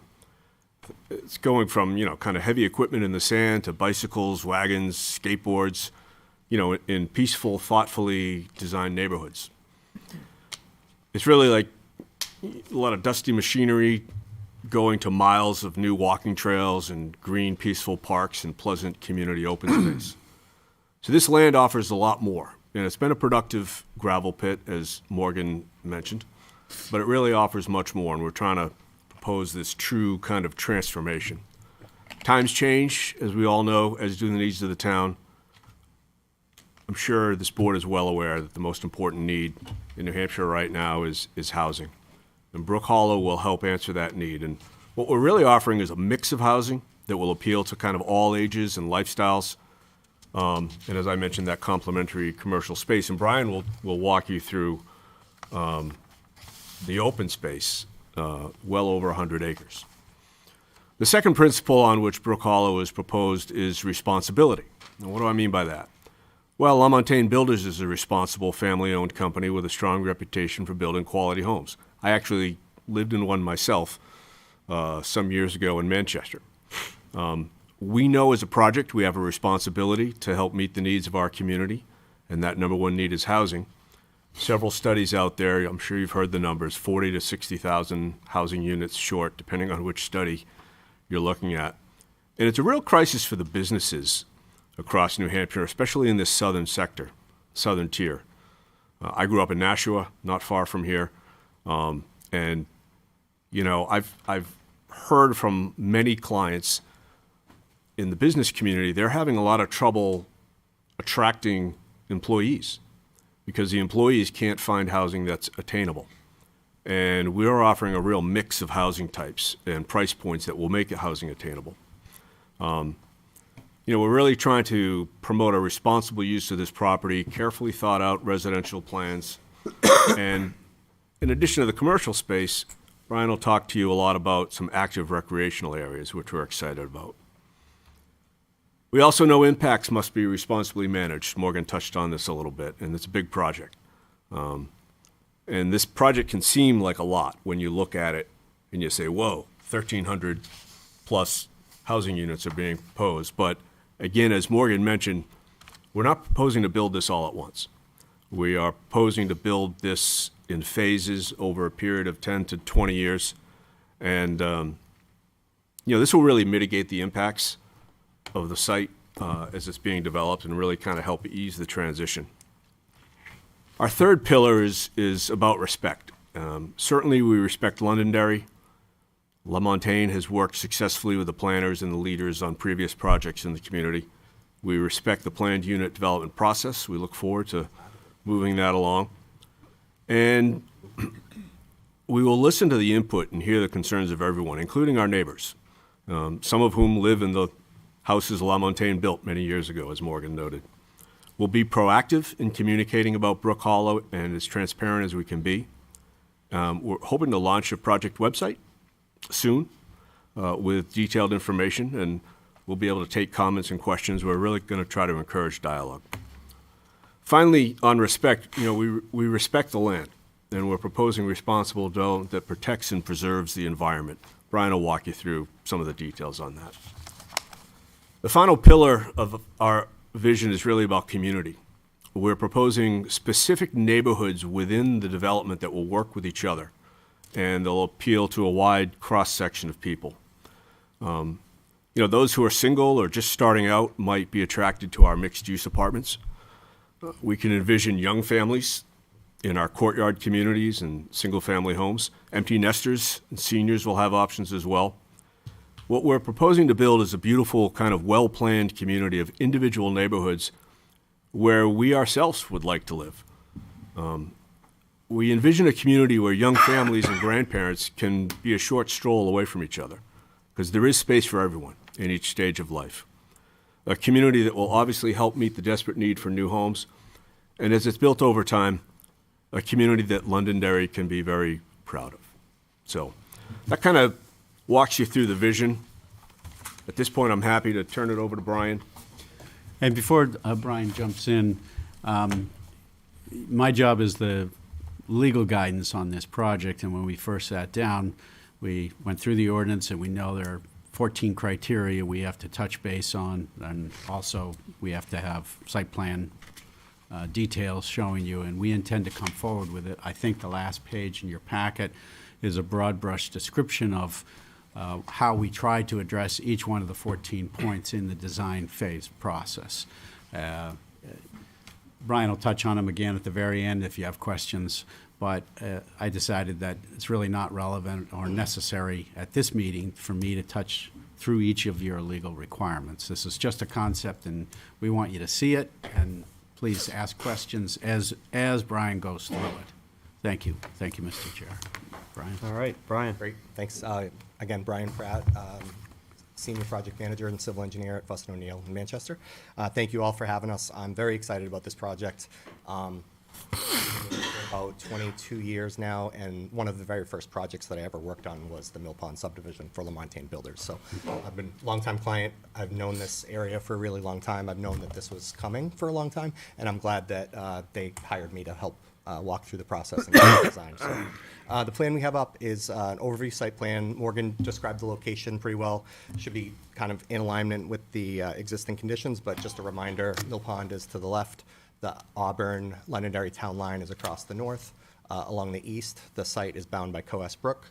The primary access to the existing gravel pit is Auburn Road, which is right on the right at the peak of that unit counts white box there. The secondary access is going up to the top of the page. You see kind of a little roadway going up into Auburn. And then the tertiary access is down on the lower left, and that's an existing right-of-way that we left when we designed the Mill Pond subdivision a number of years ago. We worked really closely with our planners, our landscape architects, the client, Morgan. Everyone kind of took a stab at this to really come up with some thoughtful design. Had a real vision of how we wanted to lay this out. So we took a look at the existing topography. We have real contours, we have real wetlands. So we did delineate everything, and we wanted to lay this all out so it's a reasonable development. We also kind of transitioned from west to east. So the west side of the site is the more, like the less dense, also the lower buildings, the shorter buildings. So as you transition to the east, the density increases and the height of the buildings also increases. And the reason for that is primarily the topography. So on the west side of the site, you have more wetlands. You have kind of wetlands that run north-south. So that's really more suited for less dense single-family homes, that sort of thing. So we really wanted to fit in with the topography, protect the wetlands, protect the wetland buffers. We also wanted to provide a mix of different housing types. So you see here a number of different, we're calling them pods. They're all lettered A through M. And the overall density, we went with the ordinance density of 6 per acre. So we show 1,327 units. The 6 units per acre would be 1,360. As I mentioned, the pods are numbered A through M, so I'll kind of walk through those a little bit. On the upper left is pod A. Those are kind of the little orangey ones. These are what we're calling a courtyard community, and these are really interesting. And these, I think, are desperately needed in town and in the state. There's a lot more of these in the south, but you don't really see them around here. But they're not quite tiny homes, but they're kind of in the same theme. So the roadways that go through, say, pod A, you see the gray lines, those are the roads. The little orange boxes are lots. Those aren't homes, those are actual lots. And then those are about 30 feet by 70 feet each. The roadways act more like alleys. So the garages front on those roadways, and you end up pulling in. The front of your house actually fronts on the courtyard. So I have some images, and some of the images that Morgan and Scott showed earlier showed some of those, but I'll walk through those a little bit more detail. You know, going to be a lot more attainable. Not everyone needs a half-acre lot, $750,000 house. So these will be quite a bit more affordable, a little bit on the smaller, scale of the footprint and the size. So as you work your way to pod B, these are our single-family homes. So these are like a traditional LaMontagne subdivision. You have your 3 to 4 bedroom home. You'd have a garage, your own driveway. All of these have wetlands in the back. So these are all very private. So you have your traditional driveway, your backyard, very private, surrounded by wetlands. As you work your way down to pod D, that's another courtyard community. Going up the page to the purple, those are townhouses, so pod E and F. So as you transition, again, from west to east, the density is starting to increase, and your heights are also starting to increase. So F are townhouse, and think more like brownstone. So the front of the townhouses will have like stairs, walking down, walkways, and out to the sidewalk. There'll be on-street parking. The backs of the townhouses, which are in between all of those pods like E and F, are really your kind of alleyways. That's where your garages will be. That's where your parking spaces will be. So it really hides the parking from the streets, and that's one of the specific PUD suggestions in the ordinance. As you work your way to the west a little bit, this is what we're calling Central Park. That's that big green kind of rectangle between F and G, and then also between E and I. So that is about a 15-acre park, and the intent will be that will be open to the general public, not just the residents of this community. Nice area for passive and active recreation. The next slides will go into it in a little bit more detail. As you go down to pod I, these are going to be 3-story residential garden-style apartments. As you move closer to J and M, this is what we're calling our downtown. So this is close to the primary access over on Auburn Road. That's where the existing Brook Hollow gravel pit entrance is. So as you come in from the primary entrance, that's where you get your density, that's where you get your scale. These are 4-story buildings. J, where it's kind of blue there, that is most likely going to be where we have the commercial on the first floor. That shows about the 28,000 square feet. We don't know exactly what the uses are, but it's going to be tough to get some traditional, retail or anything like that. But staff had really good suggestion of daycare might do really well here. Little corner cafe, some WeWork space, maybe some small office space, that sort of stuff is kind of what we're envisioning. Right across from that is our clubhouse. So that whole intersection kind of creates your downtown core. In between J and K is our parking area. Again, that's kind of screened from all the rights-of-ways and keeps that kind of downtown neighborhood feel and kind of pushes the parking in the back. As you go up to G, these are more 4-story apartments, and the road next to G is the one that connects up to Auburn. Working our way over to the right, this is L. And this is like one of those standalone multifamily apartments that you'd see. You see it's kind of M-shaped. So this one is a little bit further from the public amenities like the courthouse and, the clubhouse and all that. So this would really have its own kind of amenities. So this may be suitable for people that are maybe less mobile, that want to stay within their building and have their gym and, have some outdoor courtyard space up there. And it's also kind of surrounded by wetlands. So the height is really appropriate because it's screened on all sides. So it kind of stands alone.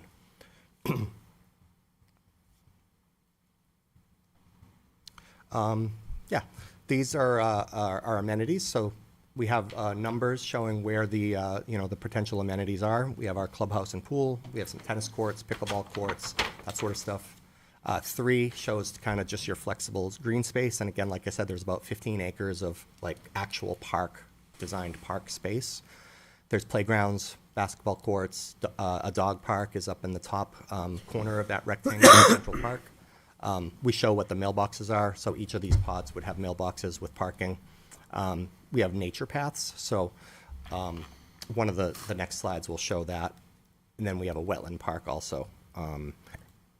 It's number 9, so it's kind of that football-shaped green in the very middle. That's an existing sediment basin that's for the gravel pit. So the hope would be that would be a nice central amenity that we could really create a upgraded wetland, really enhance the functions and values, put some boardwalks around it, put some placards that have some educational materials that talk about what species live there and how things function, really something that would be great to walk the little kids around and look at the birds and all that sort of stuff. So really tried to provide a variety of amenities. Utilities I didn't touch on yet, but as Morgan went through a little bit, we have confirmed that there are suitable utilities for everything. Public water, there's a 16-inch water main in Auburn Road. There's a 12-inch water main in the Mill Pond subdivision. We've already gotten approval from the Board of Water Commissioners at Manchester Waterworks to extend water, so they have confirmed water is available. We already have a preliminary layout with the pipe sizing that they've approved, and we also can extend that water into Auburn. So sewer, we have met with the town's sewer department. Gravity sewer does work for the bulk of this. Believe it or not, we have a sewer line in Mill Pond that was left for this development. We will have to upgrade the size because this is a little bit more flow than was anticipated when we originally did that, but it does connect right to the Cohas Brook Interceptor, which used to be a pump station. So, but the wastewater treatment plant has capacity. Natural gas, there was actually a stub left in Mill Pond that it never did extend to those homes. We confirmed with Liberty that this development could be serviced by natural gas as well. And then electricity, they won't talk to us until we have some planning board approvals, but there is electricity nearby, so I'm not concerned about that. This slide is great. Shows the public amenities, the more natural walking trails, excuse me. So the blue dotted line along the east and the south, that's Cohas Brook. We have about 1.2 miles of frontage. Could you go back one page? This one, yeah, thanks. So that shows the frontage. So we do show some nature trails, obviously trying to respect the wetland buffers but we do show some trails that kind of go along the brook. Internal, you see some kind of maroon lines. Those are all our nature trails.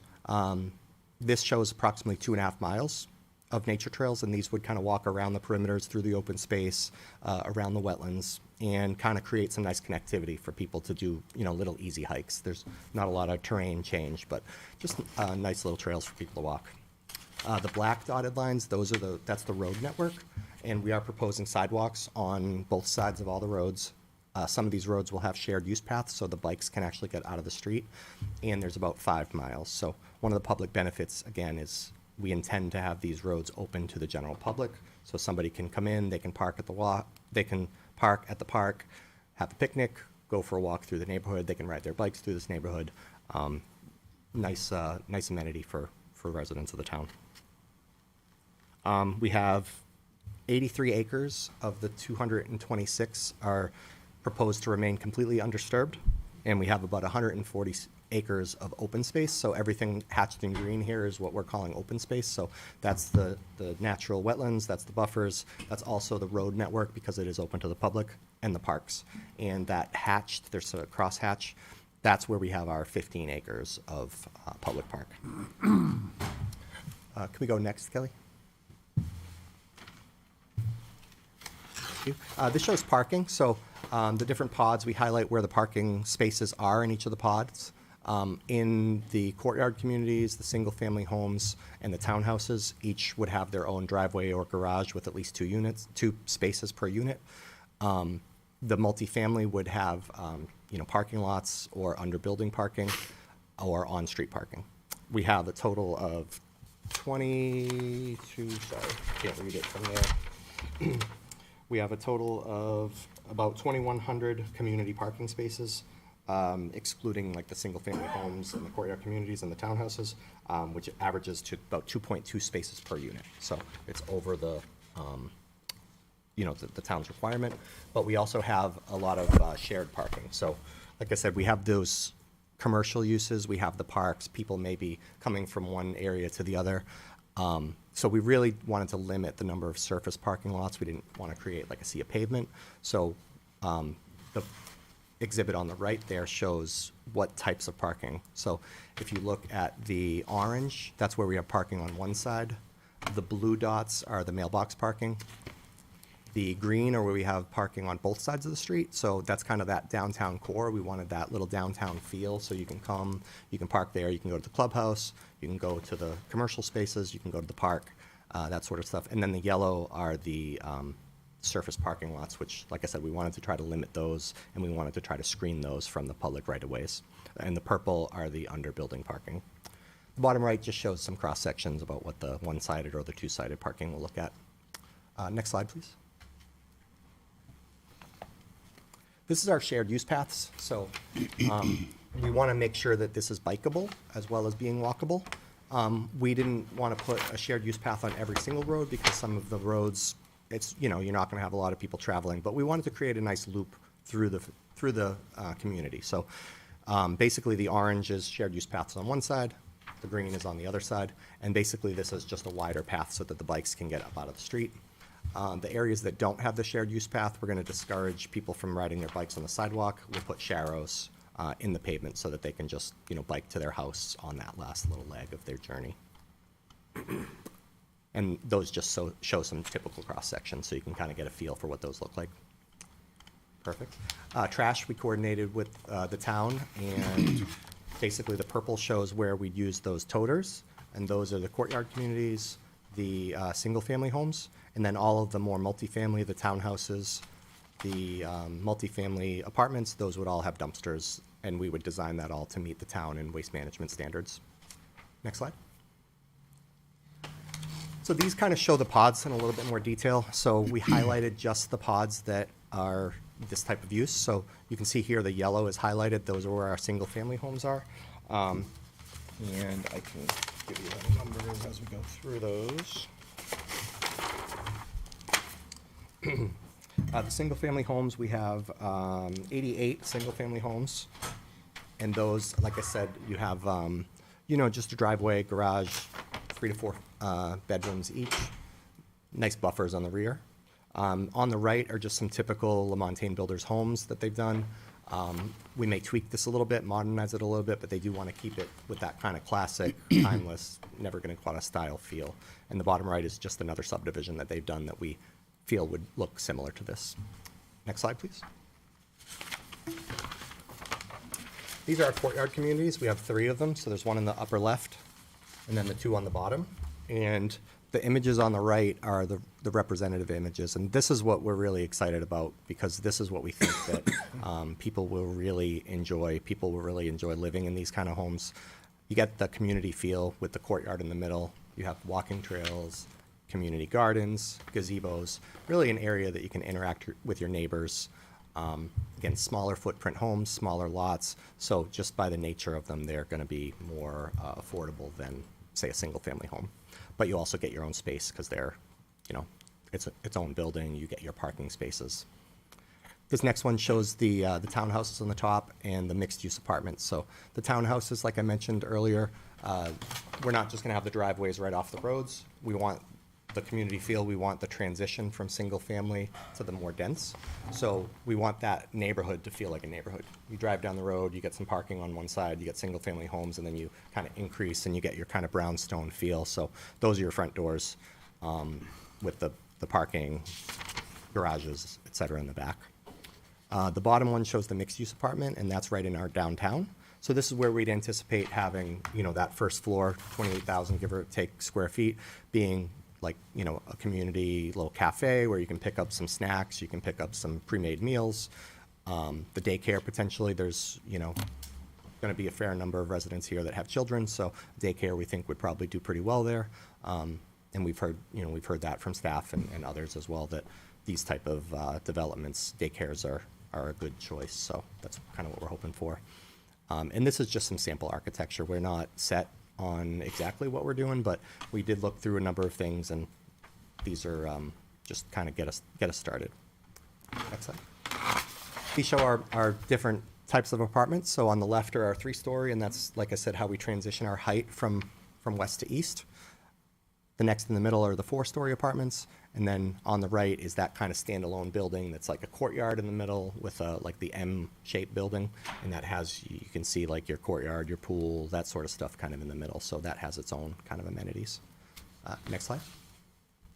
This is our environmental plan. Like I mentioned, we did get some real contours. We got the real wetlands. And we wanted to make sure that we were being environmentally responsible as well. So we really designed this to try to minimize wetland impacts. So as I mentioned earlier, the left side is where a lot of the wetlands are. There's north-south wetlands. So the little red hatches, those are where we have some wetland impacts. So we really tried to limit the wetland impacts over in the single family and the courtyard community side to just roadways. And we tried to just use the pods. As you get closer to the middle, you see quite a bit more red. That's directly adjacent to the gravel pit. So these are man-made stormwater detention basins that have been there to settle out the sediment. So the bulk of the wetland impacts on this plan are man-made wetlands. So we do have about 3.5 acres of wetlands, but I'd say 75 to 85% of that is going to be, you know, your man-made wetlands. So we know that we'll have to coordinate with DES. We'll have to do some mitigation on that, most likely a payment into the ARM fund. We will meet with DES. We did add to this plan also floodplain. We have no floodplain impacts except where the roadway crosses. Right now it's the Brook Hollow gravel pit entrance, and there's just 3 culverts. We would upgrade that with the bridge, let the critters crossing, let the hydraulics pass through there a lot better. So we'd be coordinating with DES, Army Corps, Fish and Game on all of that. So we mentioned Auburn a little bit, but we really haven't gotten into it too much. So this is a potential layout in Auburn. We actually have submitted to the planning board in Auburn, and we're in the design review process for just the road. So there's a 2,700 linear foot road, comes off the bypass on the right-hand side of the page, and it comes down to a cul-de-sac, which would be a roundabout in the future, right at the town line. So we're anticipating that would be a public way. It's owned industrial, but Auburn allows commercial and like restaurant uses. So the hope is that maybe the first pad there would be some sort of anchor, maybe like a brewery or maybe a restaurant or maybe something that could draw people from the community over. Sylvia had some great ideas about providing bike paths and sidewalks through this area where we originally didn't have it. So we did add that, and that was actually a discussion with some of the Auburn staff today. It may revise a little bit, but we're definitely still planning. Is this on a it. PUD in Auburn? It's not a PUD. You're just using the underlying zoning? Yeah, it's Which is all zone primarily industrial, but Industrial? they're pretty loose with it. They allow commercial uses, and there's some overlays that they allow other types of uses as well. Yeah, so again, as Morgan mentioned, it's a PUD kind of that spans over 2 towns. This is about 120 acres. It gives us our secondary access as well. A PUD that spans over 2 towns. You just said Auburn's not a PUD. It's not, but I'm saying it's kind of acting as a PUD over 2 towns because we have mostly residential in our side, and we have, commercial and industrial components in Auburn, and they're connected, right? We're providing sidewalk connectivity, biking connectivity, vehicular connectivity.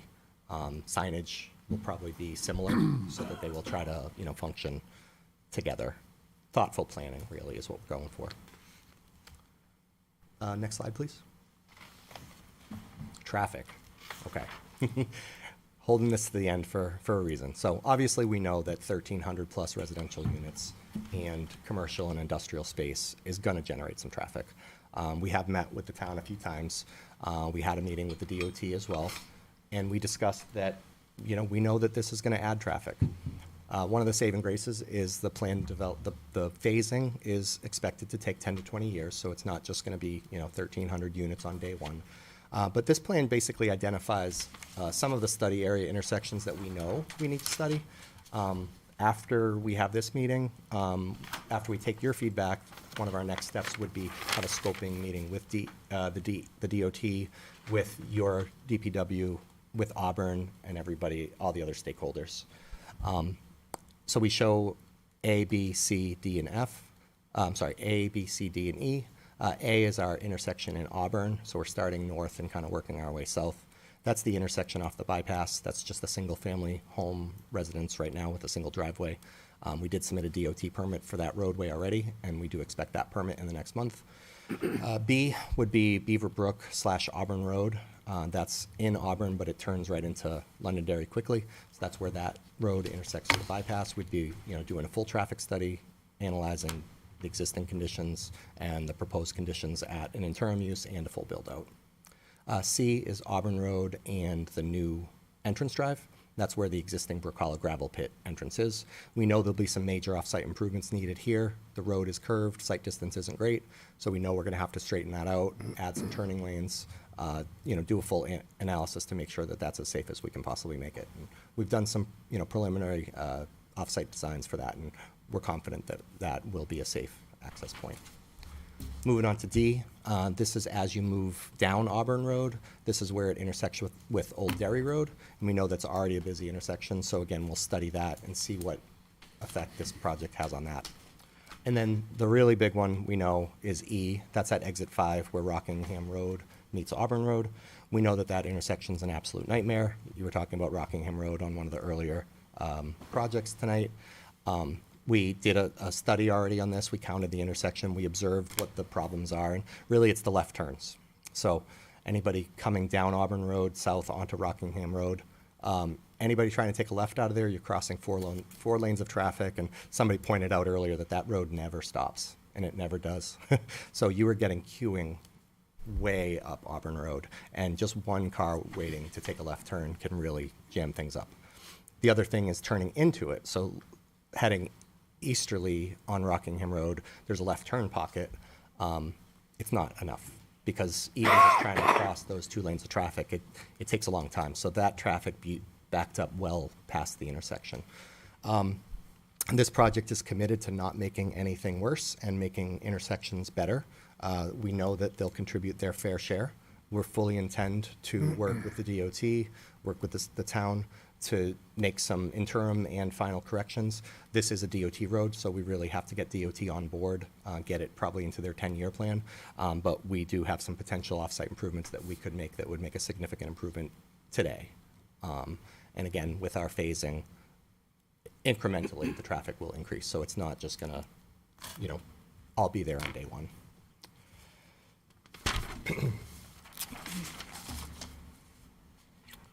As Morgan mentioned, there's specific PUD criteria. We have, I think, 13 of them. If you'd like, I could walk through them. You've just heard a lot, so I'm sure your brains are mush, so I'm more than happy to just kind of take questions. Again, very excited for this project. I've worked hundreds of projects over the past 22 years, and this is definitely the project that I'm most excited about. So we'd love to hear your feedback, and if you do want us to go through those specific criteria, happy to do so. I'm going to, let's take a break and start with town staff, see if the board has any questions. John, the floor is yours. Mr. Chairman, members of the board, again, as Brian and Morgan has indicated, we did have up to 3 conceptual meetings and discussions with the applicant regarding this particular PUD. A couple of the items that had brought forward to their attention was, again, working with the fire department in terms of the roadway configurations, making sure that what they're proposing meets the fire department requirements. This is all gonna be private roadways, so again, that was something special, or in particular, as far as the roadways, on-street parking, sidewalks, it's stuff that the town does not currently have, that we maintain publicly. We had also discussed the traffic as far as the particular roadways or intersections that are problematic that we know of initially. Old Dairy Road and Auburn Road was one that was just about at capacity when Chinburg came in. So we know that one, and everybody knows about Auburn and Rockingham Road. So that's yet to be flushed out. There was also some discussion as far as municipal sewer. Yes, we do have capacity for this in our latest facilities plan and as well as our previous facilities plan. We knew that this was coming down the pike. So we had, there was some discussions, and that's what the facility plan is all about, being able to plan for the future. So we did know that this was coming down the pike. As Brian indicated, there's some internal piping within the existing mill pond that would need to be upgraded for that. The only thing that I do want to stress is, again, they're discussing, and in the information that Brian has presented in his November 20th letter was the sewer lines will be extended through this development and into the Auburn development as well. I just want to stress, in order for the sewer to be in Auburn, or excuse me, in order for sewer in Auburn to connect to the Londonderry sewer system, Auburn would need to negotiate an intermunicipal agreement with Londonderry as well as develop a sewer use ordinance that is consistent with Londonderry's ordinance. I've been beating that drum. We don't, at this point, we don't horse trade with the developer. That discussion needs to happen between the towns, plain and simple. So I just want to make that clear. So that's where we stand right now. That's all I have for now. Thank you, Kelly. Thank you, Mr. Chair.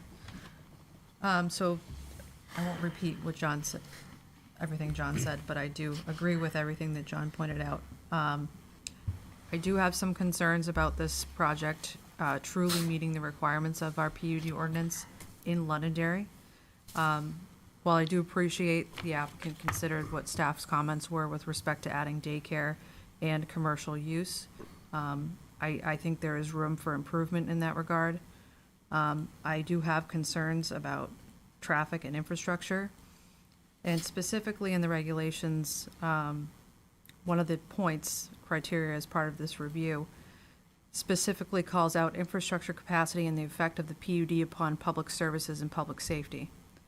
That's one of my primary concerns right now. Can it be addressed? Potentially. Again, I just want to emphasize that's a concern of staff. That's all I'll comment on at this time. Thank you, Sylvia. Okay. A lot to take in, so I appreciate that. I appreciate your enthusiasm and your thoroughness. I listened carefully to the reimagination and respect, responsibility, and community, so I picked up on that, of course. So Oh, I agree with Kelly that, you know, you've got over 1,300 residential units and 2,800 square feet of commercial. Then 28,000. 28,000? Oh, okay. I'm sorry. I heard 2,800. I feel a little better. I thought that is one small daycare. So I do feel better. Okay. Phew. One of the things, I do like the idea of that downtown area. I think that I'm looking forward to seeing something more specific there. I mean, I'm looking at, you know, it's pretty far. So I'm looking forward to that. One thing with the daycare, they like outdoor area, they like a play space. So I did see that Central Park area. I hope there's some area that's safe for, you know, whether it's a cafe or whatever it is. But if it is a, you know, a daycare, some outdoor play space. I heard the numbers, Brian, on the total for single family. I didn't hear the numbers for the courtyard community, the townhouses, the multifamily. So at some point, would like to hear all those totals. I'm very interested in the phasing, how that, you said 10 to 20 years.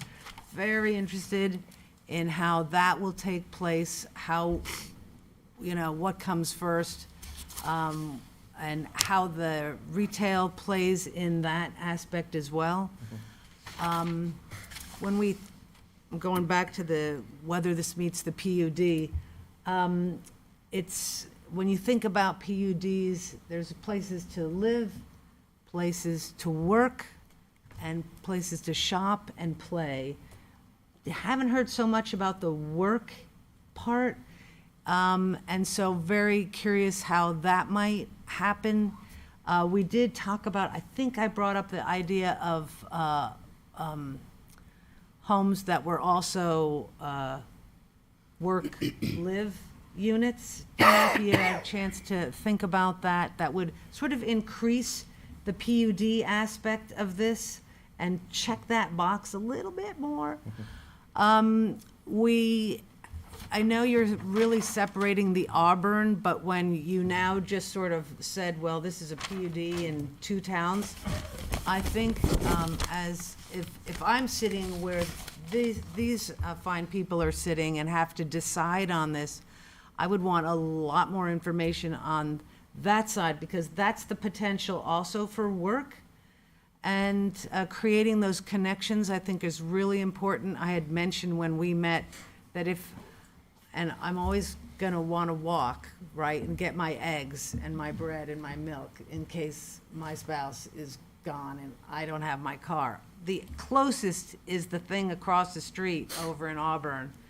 And so getting to that, getting my eggs because I wanna make a cake or something, now I'm getting more detailed. It's late, I'm sorry. But, you know, getting there, I think is really important, and I'm glad you talked about sidewalks and that kind of thing.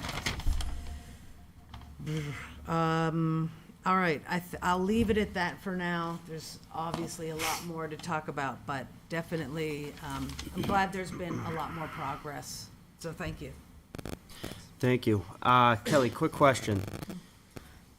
One of the first things you mentioned was you were unsure if this meets the PUD regulations. I'd ask that we could get a consultation with our town attorney to see if they think this meets the PUD regulations. In the PUD general considerations, 5.2.8, A-4, infrastructure capacity and the effect of the PUD upon public services and public safety. I see a fairly large development just about as far away as it can get from any public safety, public services and public safety. I would want to hear quite a bit from our friends at the police department and the fire department on a full study of what this at full build out looks like for our fire department, our police department, our DPW, though that shouldn't have much because it's a private development. Kelly? Just since we're on this topic. Sure. Should this proceed further, and I anticipate it will, I think what we're getting at potentially is a development agreement of sorts. If and when we get to that point, I would strongly encourage those conversations to happen much, much sooner than later, meaning far before it gets to a hearing stage of this board. As this board knows, that's a process that needs to be reviewed and approved by the town council. So for the board and for the applicant, we would encourage those conversations again to happen as soon as possible. And just that, to that point about impact on public safety and services. That's one Absolutely. of the items that would likely be encompassed in that type of agreement. Absolutely. Thank you. Little bit on, you have 1, 2, 3, 4, 5 intersections that you've said that have potential to study at the Londonderry Turnpike and Quarryside Park, and Londonderry Turnpike and Beaver Brook are both in Auburn. The other 3 are in Londonderry. I think things that need to be considered on there as well are Independence Drive and Liberty Drive and Route 28, Wilson Road and Old Derry Road, where it meets with Hunter Mill, Wilson Road and Auburn Road, 28 and Smith Road, 28 and Stonehenge, 28 and Perkins, are all intersections that need to seriously be studied and considered here. I know there's been in particular, Wilson Road at Old Derry and Hunter Mill, I know since the previous development of Hunter Mill and Auburn, Hunter Mill Way and all that has gone on, there's been a massive amount of traffic and a pretty consistent issue in the town of Londonderry with the amount of traffic that is going on that roadway now. So seeing as there's an entrance of this development off of Hunter Mill, I would assume that's only going to get worse. I see a large concept here that is hugely residential. To be honest, I see a residential concept here that we've put 28,000 square foot of commercial feet in to say, hey, we have a PUD. I see a very, very dense housing development in an AR1 zone, is what I see.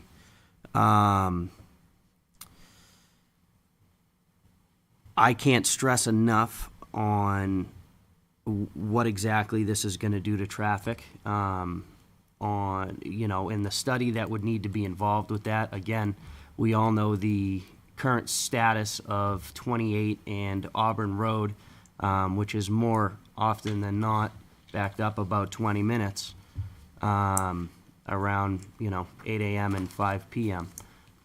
So to see an addition of whatever it was, 1,300, 1,400 units added to that, I'm not sure what that looks like, but simple math says, call it 2,000 cars a day to a road that currently can't handle what it's given right now.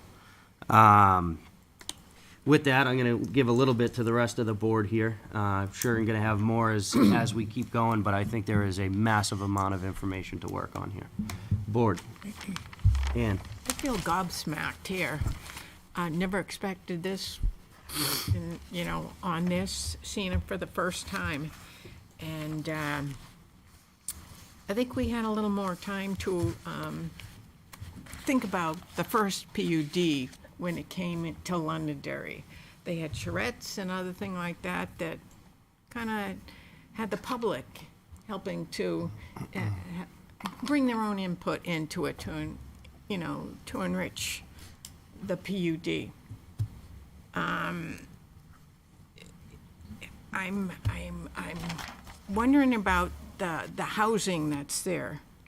What we need are affordable units to live. Affordable. I'm not seeing that here. I'm seeing some beautiful houses, some great amenities, but I'm not seeing the affordable need being serviced in Londonderry here. We need some, we can't keep passing the plans through without putting our foot down at some point and saying we need affordability. 1,360 houses, that's a lot, I should say, units. I was looking at one of the, our report from the planning board a couple of years ago. We were complaining about 300-something units a year going in Londonderry. Now we're seeing one fell swoop, 1,360 units with practically no commercial supporting it. What I've seen is only in Building J on the first floor are you going to have any kind of commercial businesses. If you're going to have people, this many people, you need to keep them there. I mean, instead of having them going outside this development for everything, have more things for them to do. Shop, like we're talking about the childcare, other things, a lot of things for them to do in this. A PUD is supposed to be mixed use. Live, work, play we're talking about. I see the live and the areas with play, but the work part about it also has to be in there. Looks like we're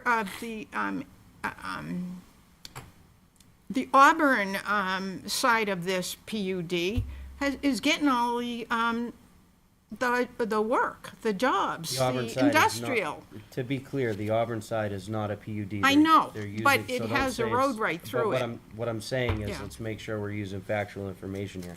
Auburn side is not a PUD. They're using the existing zoning. Yeah, I know, but it seems to be considered part of this. I think that question is what we need to answer. Yeah. And I think the chair asked for a legal opinion on exactly that. Yep. Okay, but I see more, it needs to be more of a well-rounded development in the Londonderry section of it, not just practically all housing. I mean. Tony, Mr. D. Well, I just have a question with regards to. Sure. I didn't know if we were going this way. Yeah, we'll go right through it. The traffic studies that are gonna be done, this is probably a question for staff, but what's the notification process to the abutters?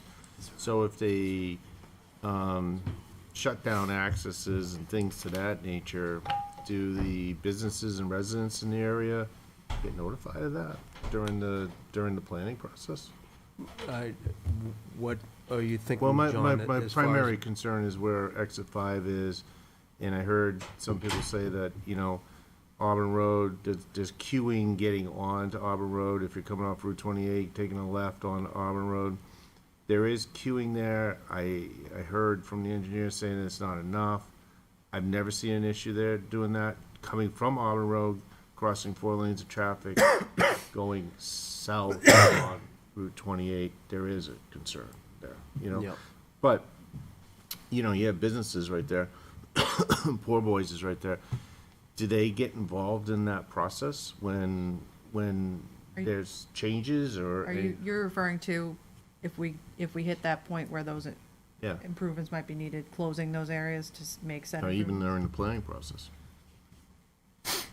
So we do and chime in if, Yeah. but we are legally required a butter notice for the project. But in terms of notifying specific businesses that are That we're in close considering this, proximity to some and- of these intersections of concern, to my knowledge, there's no formal notification process. That being said, I think it's appropriate to encourage the applicant to work with any businesses that are in close proximity that might be impacted by this project. Through the public noticing process, as we all know, that is done on the website, the newspaper, et cetera. But I think there's room for better communication about what you're stating. But there is no legal, to my knowledge, no legal notification process for that. Right. So to that, thank you, Yes, Mr. sir. Chair. So to that point, Arthur, I believe I remember, I believe my rememberer is remembering that in the past, there have been times when we've extended the notifications to things not necessarily in our regs, but that business might be affected, so we gotta notify. And we've actually listed them and said, notify that person, notify, Yes. in addition to. Yep, So- that has so to happened in that the point, past several I times. think we've and done think it, it's- and it can be done again. So, and I think it's a valid point. It always basically is, you want to work with your abutters, all of them. Because all it takes is one for, to complain, and we listened to that. Yeah, so Sylvia had asked Brian, right, it's Brian, had asked Brian a question that he didn't have a chance to answer yet. Sylvia said, we know how many single families, but we don't know how many of this and how many of that. Is it okay if I ask him to Ask away. delineate that right now? Yep. Thank you. Would you do that, please? Sure, and that is on one of the pages. The page number was cut off, but. Yeah. But I want you to say it out loud. Yep. Yeah, so the unit counts are on the lower right. So single family, 88. Courtyard community, 191. Oh, sorry, and single family, 88, that's 6.6% of the total units. Courtyard community, 191, that's 14%. Townhouse is 120, that's 9%. Three-story apartments, 167, that's 12.6%. Four-story apartments, 655, and mixed-use apartments, 106. Could you do that all again, Sure. please? Do you want it right there, or? I can read it out loud again. Sure. That is nice to have, yeah. Mhm. I don't have And this it. is what was submitted, so you have this. Yeah, not but- here. Yeah, you want me to just read through them again? Yeah. Yeah, Okay. so just for the record, Brian, so we're doing this because this is recorded and we're live right now Yep. on TV. Yeah, So it's important to, yes, we have it. Yep. But the general public Yeah, no problem. needs to keep hearing it. So Yep, so thank you. single family, 88, which is 6.6%. Courtyard community, 191, which is 14.4%. Townhouses, 120 units, which is 9%. Three-story apartments, 167 units, which is 12.6%. Four-story apartments is 655 units, which is 49.4%. Mixed-use apartments, 106 units, which is 8%. Thank you very much. So, Ann brought up a point about the Auburn Road part. My knee-jerk reaction to this when I first saw it is Auburn is getting the clean revenue, right? No kids in the schools, hardly any fire interaction, hardly any police interaction. So Auburn's getting all the clean money, and Londonderry's left with a mess. And I say that in the most respectful way I can, and I apologize if it's not respectful, but it's what I saw in my knee-jerk reaction. Sure. I just did some quick math on numbers of school-age children per building, and there's a quotient that the school district uses, and I'm very familiar with it, and I used that, and I did some quick math. And at full built-out, this will quadruple the size of North School, which is the only school in the zone for this. Not necessarily a big problem if there was land available to quadruple the size of that school, and there isn't. So aside from the fact that you got a serious infrastructure problem with the roads, I don't know how you're gonna fix that, but you all, it's not your first rodeo. I'm sure you'll probably try to figure that out. But that part alone is a huge problem. The fact that the chair brought up that this is the farthest northern, western, whatever, from a fire station or a police station, for something of this size, again, my knee-jerk reaction is you need a firehouse substation. I'm trying to say that. I don't know how else, you know what I'm trying to say. And you've got to figure out how to get police there quickly and maybe a substation for them as well. But that's just, that's just all coming out as a knee-jerk reaction to first seeing the project. Yeah. I think Last thing I want to say is, I don't see, I've been around a long time in this town, since 1978, before there was any streetlights in the town, and High Range Road was a dirt road, okay? So the other thing that I want to say is, I don't see the advantage to Londonderry, to the taxpayers of Londonderry, the inhabitants of Londonderry, for this to be a PUD. What I see is, traffic problems and an opportunity to increase density to acreage. That's what I see. And I've been on your side of the table for a whole bunch of years. So that's my knee-jerk reaction to what you're doing. Sure. I know you're not surprised. Again, this is not your first rodeo. It might be as a team, I don't know, but you're going to have a lot to overcome here. Even when you phase it, because you will phase it, it's still going to be a major problem. So thank you, Mr. Chair. Not a problem, Lynn. So I have to echo Tony's comments 100%. So I think you hit it spot on, Tony. Thank you. I do want to add as well that the roads up there right now are broken. I don't care, the roads are broken. The roads and the intersections are broken today. We know. And we're just adding that much more traffic to it. Yep. And that's a major concern of mine.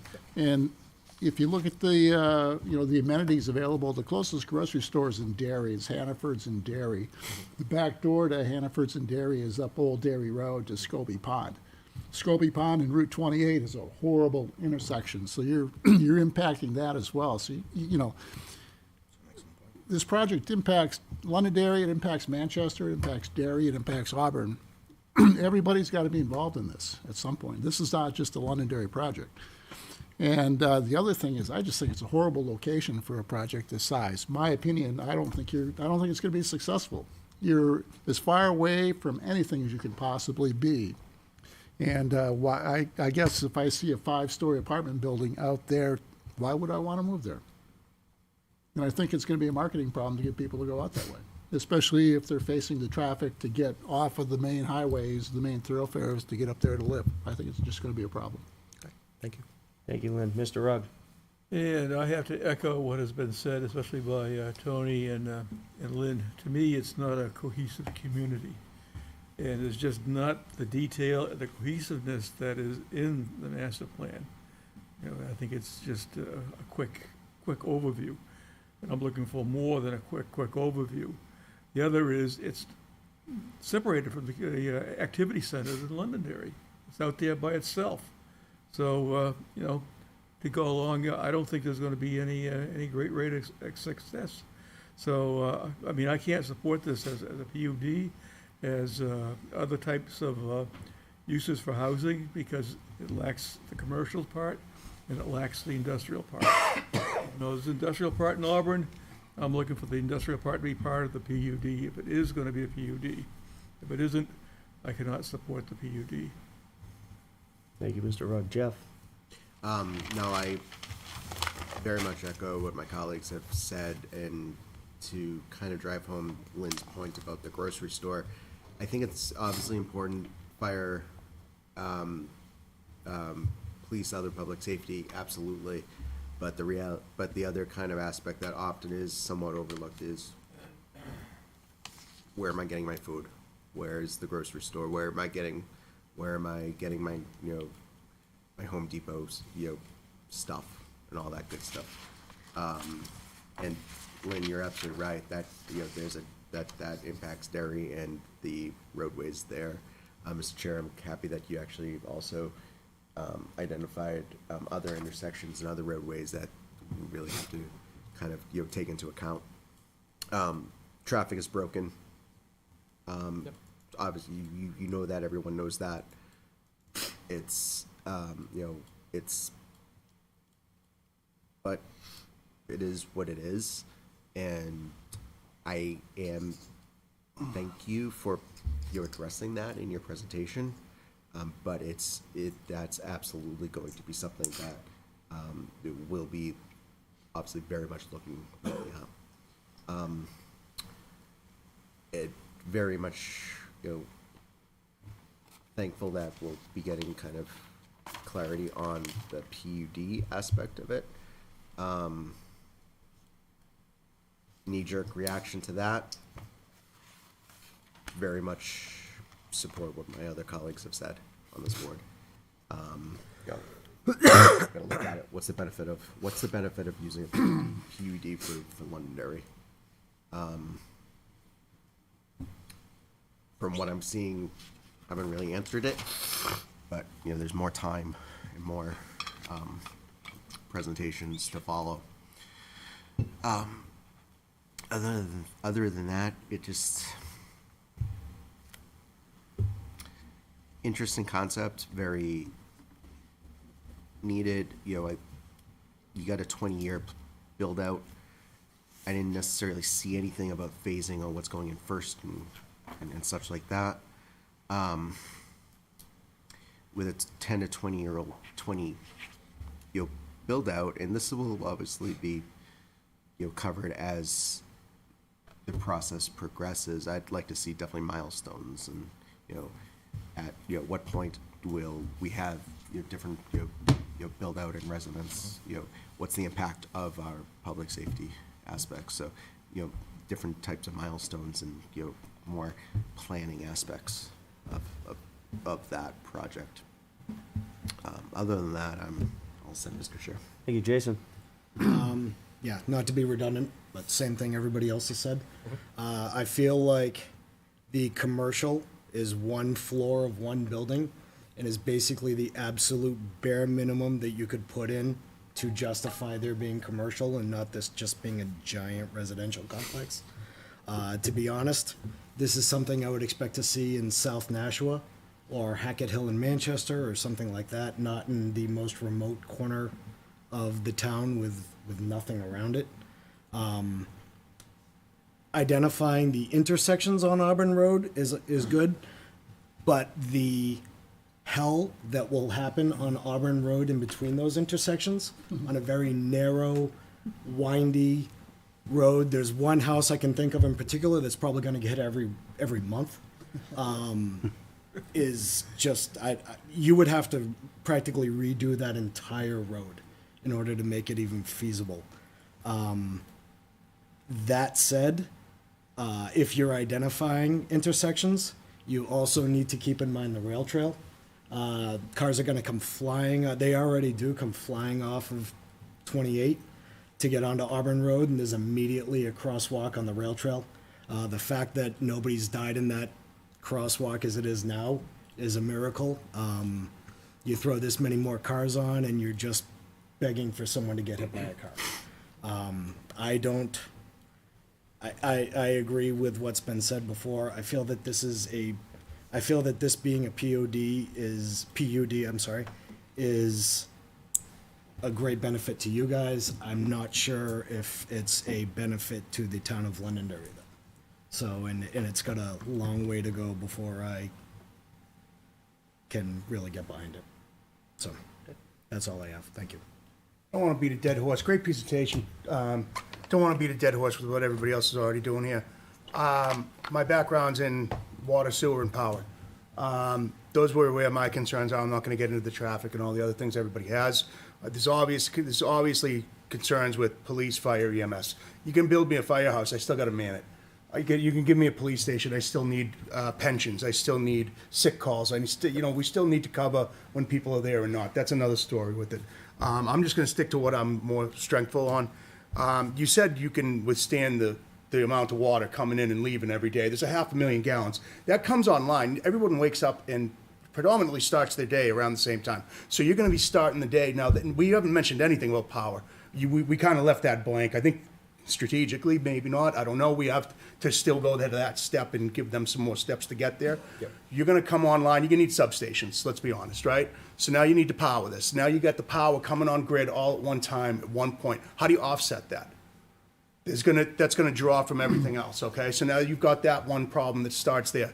You have a gravity-fed 60.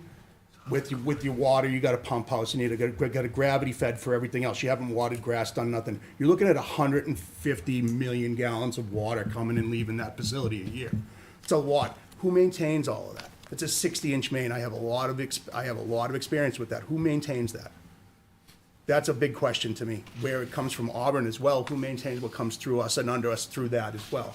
So now you've got combined sewer and offset for sewerage, combined sewer overload. What about the water from the street drains and everything else?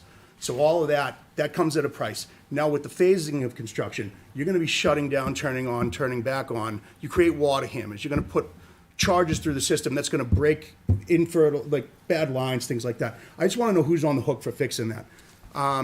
Now, the other thing is, what if I'm a big Christmas guy? Is there a homeowners association where you're all living so close? So if I wanna put up Christmas decorations and he hates them, who calls the police, you know?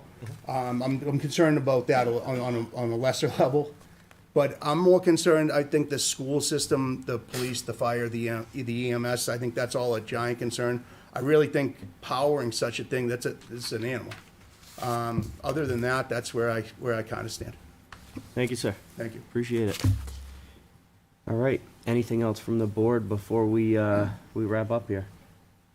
I'd probably recommend taking a look at the Wooden Lot Master Plan. That was 3 years in the making, and they have a nice setup. It's really a community. Can we respond to any of these, or? Yeah, of course. I'll let you respond for a bit. Sure. Sure. So I can knock off some of the easy ones. Yes, homeowners association, these will all be private roads. They'll be, we don't have all the legal stuff worked out, but yeah, it's all gonna be private plowed. There's all gonna be, covenants and all that, so absolutely. Minimum contracts, all that. Yeah. Manchester Waterworks will supply all the water. There's a 16-inch main in Auburn Road, and there's a 12-inch main. They've already confirmed they have the capacity there. Stormwater, we'll have to figure that out. We'll have to meet the town's regs. Yeah.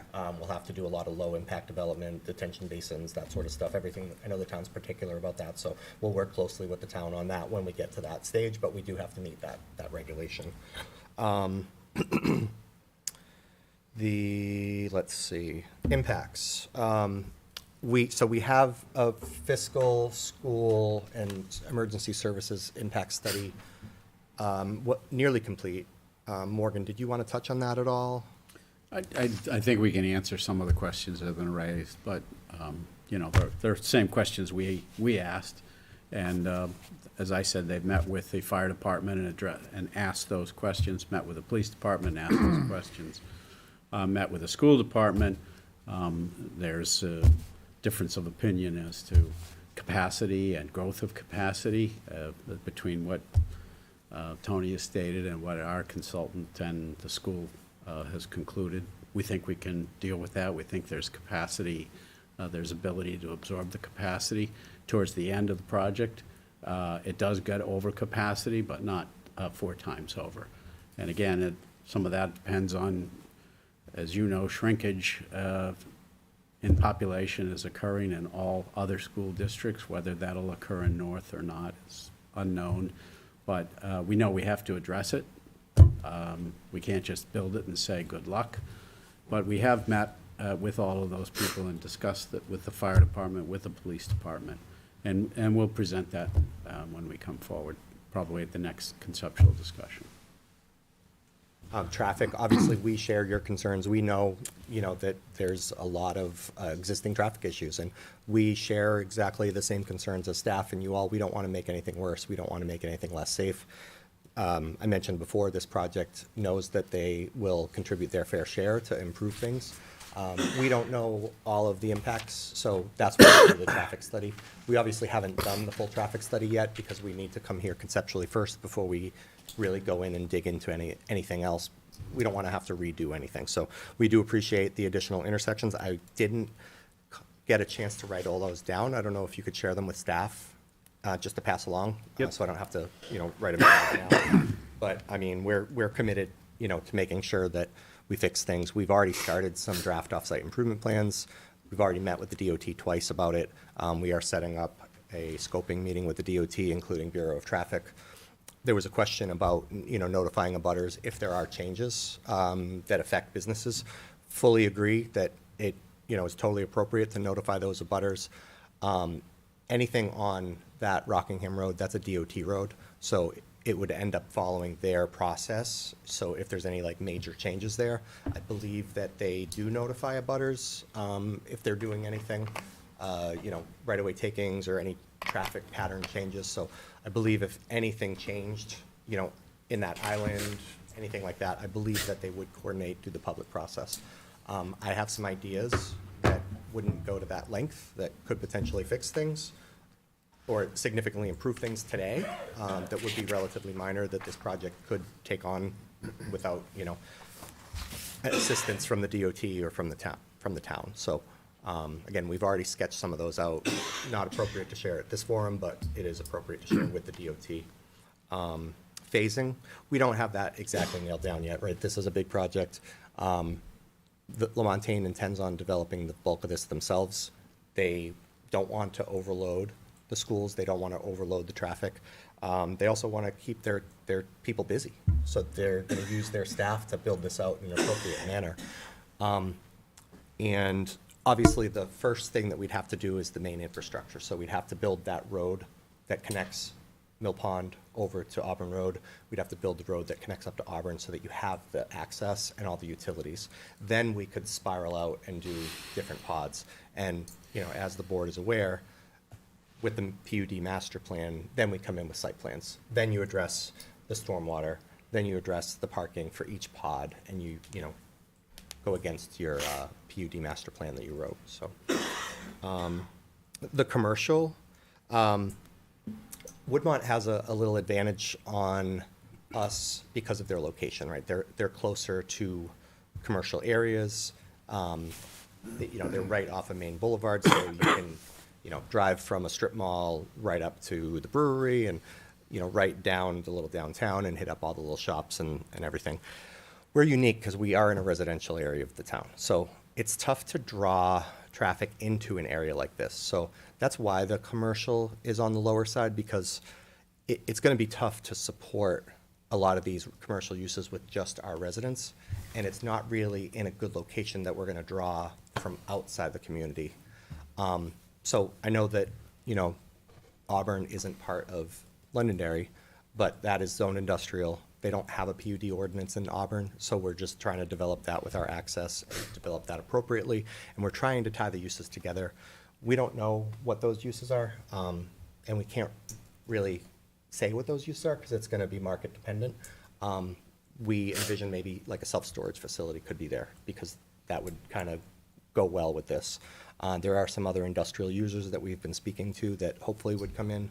Like I said, my vision, I would love for right up on the bypass to have some sort of anchor, some sort of draw, somebody that, business that we could walk to, maybe a market or a brewery or something that would kind of tie in really nicely, but we can't force that, right?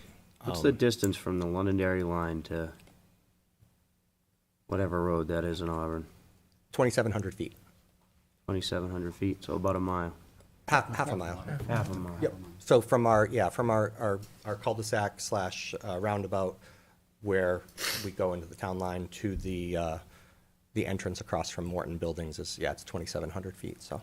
But we also can't consider what's going into Auburn as Correct. to whether there's that. Absolutely. That triggers Right. what works as a POD. Right. Absolutely. Yeah, and we did consider, trying to bring some other uses like into the Auburn's, like into the Londonderry side from Auburn, but it's just, there's limited space, and you're so far away from the main road that, we considered bringing more like kind of industrial commercial use down into that pod, but we feel like that would fail. You realize you're kind of making our argument for us, right? Yeah.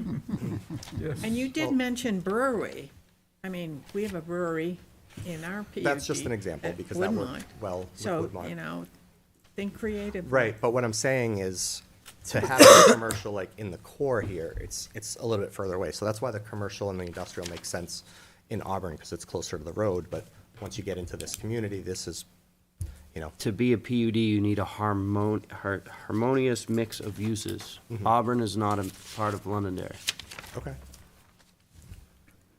What, is there like a square footage number that would feel better to the board? Or specific ideas that the board would like to see, that would, you know, make them more comfortable with the PUD?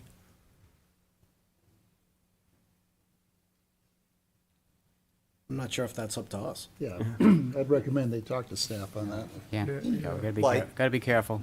I think it's, I mean, we're here seeking guidance, and your comments are we don't have enough commercial, I don't know.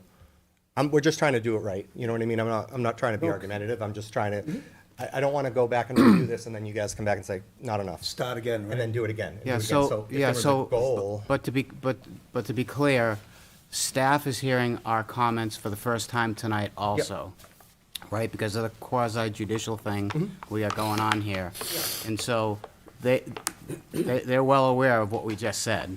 Okay. And they're well aware of where we're trending, and they're well aware of conceptually what we're thinking. And so your next step would be to meet again with staff and say, wow, that went great.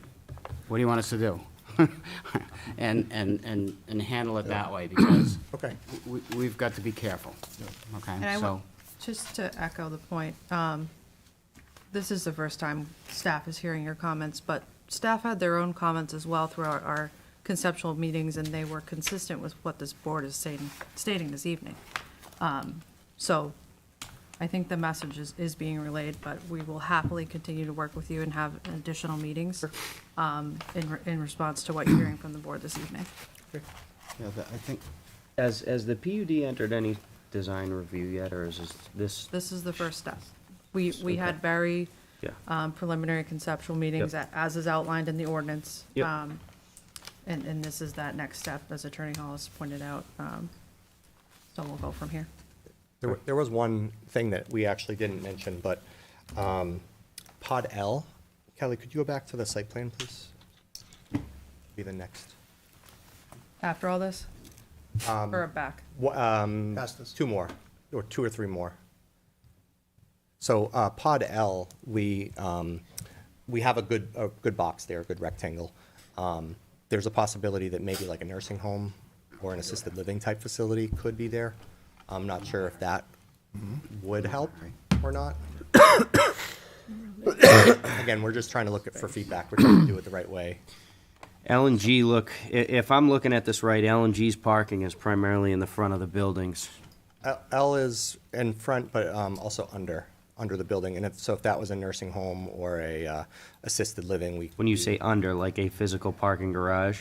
Yeah, L is envisioned to have parking beneath the whole building, so like a basement parking level. So. I guess one of the questions I have from a legal perspective on the PUD is, we took a hard look at what happens if you try to drag industrial into that area and promote a major commercial opportunity like exists at Woodmont. I mean, we've been through the Woodmont PUD. We know both the pluses and the minuses, but the location is not a comparable location. So you can't plunk a Woodmont in this location. It draws the wrong traffic the wrong way. It promotes the wrong use in the wrong way. And so that was the struggle with what do we put in there. Also, as I said, many mixed-use developments were sold on the basis of live, work, play, and it turns out that the work component of it fails miserably, and as a result, you have empty buildings and you have people coming back and asking to revise mixed-use plans. So I didn't want to have false hope, but I guess the question I have to the board is, what's the board's reaction if we were to make this to qualify to a PUD in your mind, that is greater mixed use, some work to go along with it, some commercial to go along with it? Is this the right area for a PUD? If the answer is we're not going to support a PUD in this area, no matter how you shape it, we need to know that. I mean, there's hundreds of thousands of dollars into it already, and you know how that goes. It just keeps on going. But if this board says, it doesn't meet the PUD because industrial's not here and commercial's too small, And then we come back and redesign it and squeeze it in, and then you say, well, this is not a good PUD area. It doesn't serve the town. And there are problems with putting industrial in that area. Now, we can maybe squeeze it in at the end and say, Auburn, sorry, you're out.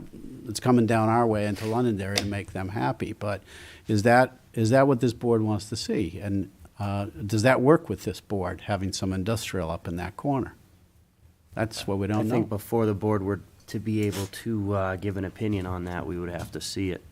Okay, we'll come back with a concept then. I do think that, you know, you started with talking about Woodmont, and you couldn't really put a Woodmont here, correct? What is Woodmont?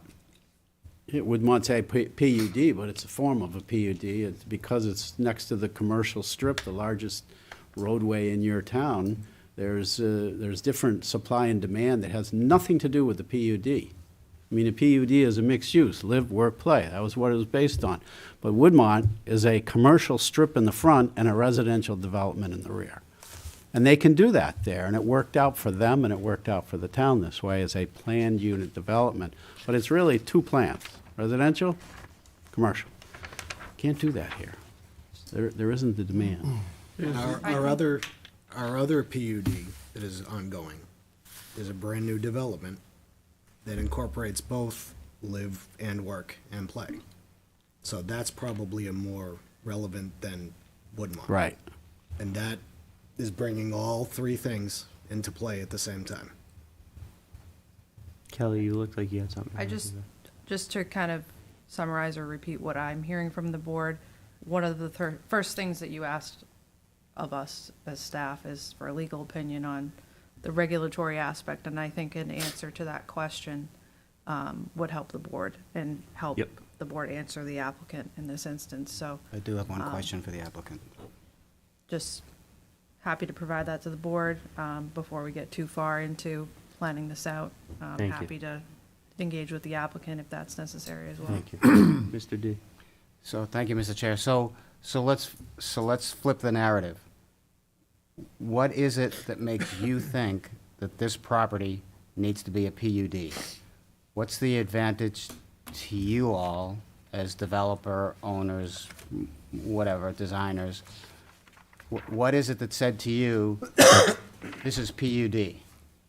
Because we already decided it's not a good commercial site. There's no other driver except the 1,300 units, 2,600 people, give or take, that you're going to have there. So what's the driver? It's the perfect location for what your PUD plan calls for, flexible planning. And flexible for residential types, which you can't otherwise get in this community or frankly in many other communities. And so it allows for the board, the public, and the applicant to coalesce around this type of flexible planning. That's what a PUD is. That's the value it brings to this town. You couldn't put these types of housing anywhere else except under your PUD. And if you don't have 100 acres, you won't get this type of housing. But sorry, can I continue? Absolutely. Thank you. So, but you just need a variance. Yeah, but you're permitted under a The answer PUD. is yes. So the If answer you is could yes. get a So- variance, sure. So where it is, and if you lived here, you would have known that social media blew up on Friday afternoon and continued all day Saturday, all day Sunday, and continued into the town council meeting on Monday night. And so, not that your project was discussed, but there was like this uproar about this thing that was already approved and is coming. And what I said at the town council meeting under public comment was, we haven't seen it. We don't know what you're talking about. Where did you get that information? No one's doing anything, nothing's getting built. Problem with social media. It hasn't happened yet. So, but the issue is with that amount of acreage in two towns, you're telling this board and the staff of Londonderry, New Hampshire, that you can't have multiple different types of housing on that land. Not to the extent that is shown on this plan. So really, all the PUD is giving you is density. Correct. Flexibility in density. Yeah, flexibility in density. Yeah, There's the density. I mean, it's clear we get density out of it because we have that flexibility to plan whatever regulations you want. Under the In 160 acres, you can get an apartment building, you can get cottage-style houses, you can get single-family houses, you can get all of those things in 160 acres. Well, you can't get You're cottage. not gonna get- you're not Can't gonna get the get cottage style. 1,300. You don't meet the frontage requirements or the setback requirements or the minimum lot size requirements. So you would need to rezone or get a variance. That's the flexibility of a PUD. You come to this board and the board decides how it feels about that type of development. And if it doesn't like it, then it'll say, look, we want bigger lots, we want smaller lots, we want more commercial, we want more industrial, and that's what we're hearing. So that's the advantage to it. The other advantage is if you do it under the current ordinance, you take off 10 acres at a clip and do a little stub and build that and bring the supply of the water, and then the next one, and the next one, and it's not a cohesive development. As scary as it seems, it's good planning to look at it as a master plan. And that's the purpose we're here, is to hear what you have to say if you like it as a master plan. And if you don't, then maybe that is the route that the owner does and goes back and says, we'll just look at it in a different fashion. Thank you. But also with a master plan and a PUD, it gives you the ability to say, wow, with all of these units and the plus dollars, which you'll see in the fiscal report coming into this town, and with the ability to strike a development agreement, we may be able to solve some of these problems. You're not going to solve it with 40 houses at a clip. It just won't happen. But if you have this whole development and they're going to put the weight of the revenue stream and the positive contributions, those changes could occur to this town. The changes that already, we all talked about, struggling at certain intersections exist today, and you're going to have to deal with it somehow in the future. Fire department, school department, adding men and equipment as necessary. Those are all things that can happen with an overall plan that don't really happen when you come in piecemeal. And you guys know that better than I do, but I've seen it over the years. That's the value. Like I said, I've been on your side. Yeah. I understand. I know how to do it. I've done it. And that's the value we're trying to bring. It's not easy. But if it doesn't, if it's not a value to the town, that's okay. I mean, that's just the decision Thank you you. all I have. I appreciate your comments. And by the way, I appreciate all the work that you did. And the man hours, woman hours, people hours, whatever you want to call it this month. Brian hours. Has clearly been a lot. And it's well thought out, and you did your homework, and you did all those things. But, you know, I want to go back to schools one more time. North School, the school of record for that area of town today, has portable classrooms on it because there's too many kids in the building. So, just saying. We have to address it. Yeah, Just saying. absolutely. So, thank you, Mr. Chair. Giovanni. Yeah, so Morgan, I know you're looking for guidance. I would be too if I was in your shoes. I think Kelly's gonna get some determination from the attorney. I know you're looking at Woodmont, you know, as an example of a PUD, but there's also the other one that we just recently approved. Tower Road? Technology Hill. Technology. That is more of an industrially orientated type office space and industrial. That's that component of it. That might work here, but I still think you're gonna have some access issues when you start bringing industrial all the way to that site. So that's the reality of it. So that's a big thing you gotta solve for, Thank you. in one man's opinion, but. Jeff? Yeah, thank you, Mr. Chair. I hear everyone's comments. I think we have a good next step with getting the attorney's opinion for us to make a more informed kind of decision. So I would definitely probably maybe recommend kind of going down that path and actually closing the This is discussion. the first step. Thank you. All right, Appreciate folks. it. Thank you. Thank you. Thank you very so much. Thank you all. All right. Other business? Yeah, let me get there, would you? Let's go. Other business. Who's gonna leave? pretty soon? Who's gonna hurry up? CIP is Yep. complete. Is it? Not yet. It's getting there. CIP, yes. We will hopefully have a public hearing with this board for CIP next month. Fantastic. Thank you. Okay. So, Things are Mr. moving along, good. And then I talked briefly with Sylvia. I think in February she wants to come and give a little bit of a master plan update. Correct. Presentation. Yeah, perfect. And then Mr. D, I'll save the best. Save me for last, because you know what I'm gonna say. I have two things tonight. Beauty before age. Go ahead. I'm not sure if that follows, but, I want to get the board's temperature on something. We've now got, one development at Exit 5. We've got another one that just is coming up. Several months ago, we talked about zoning changes for Exit 5 and 102. We got a ton of kickback on 102, and that basically stopped the conversation. But I want to reopen the discussion and get people's thoughts on looking at zoning just on Exit 5. We didn't seem to get too much kickback from property owners at Exit 5. So you're saying reopen the performance overlay Yes, thank conversation you. of Yes, Exit 5? yes, that's what I meant to say.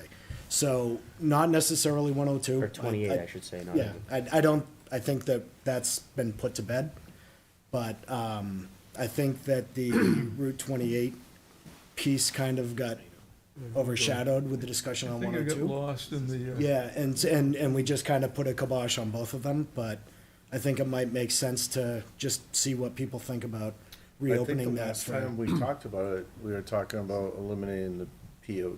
The overlay Performance itself. overlay, yes, Yeah, yes, removal yeah. of the overlay itself. I could- PUD, POD. Yeah, exactly. I kept calling it POD. I Kelly. didn't mean to, but. So our last discussion, staff presented removal of both the 102 and 28 performance overlay districts. You provided a recommendation to the council. You weren't supportive of removal of either. From there, it kind of died.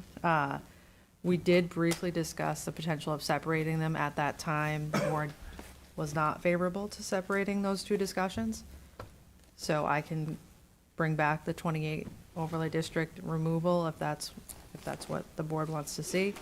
We've been doing a lot of turning over rocks lately. Yep, Might let's- as well turn over this one. Let's rock it. Yeah. Yep.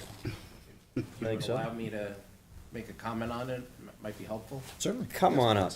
I think the, If you could please come to the I mic. think so John Farrell, I'm a member of the town council. I think the town council would be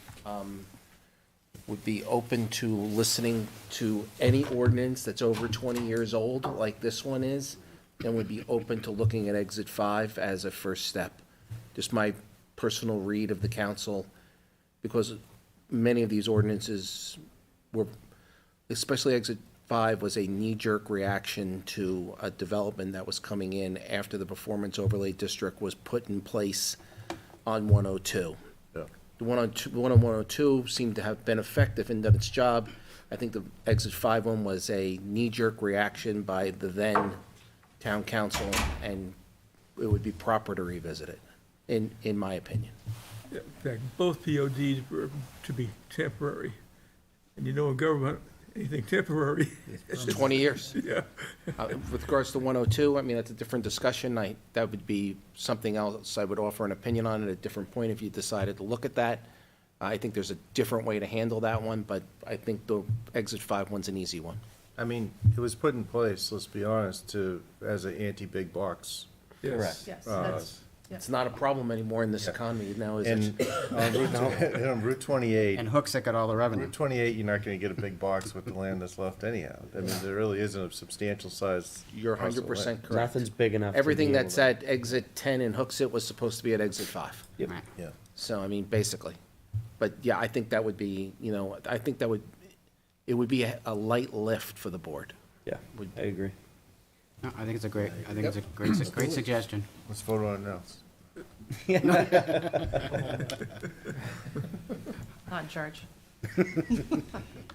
What do you want? I'm gonna go home now. So with this whole, Yeah, you had a late meeting, Monday. I've been at 3 meetings already tonight, so. with this whole everything in government that's temporary becomes permanent, has anybody said that to Mr. Salidas yet? Mr. D, go ahead. Don't Yeah, be mean. I don't. Wow. Thank him for being here. Wow.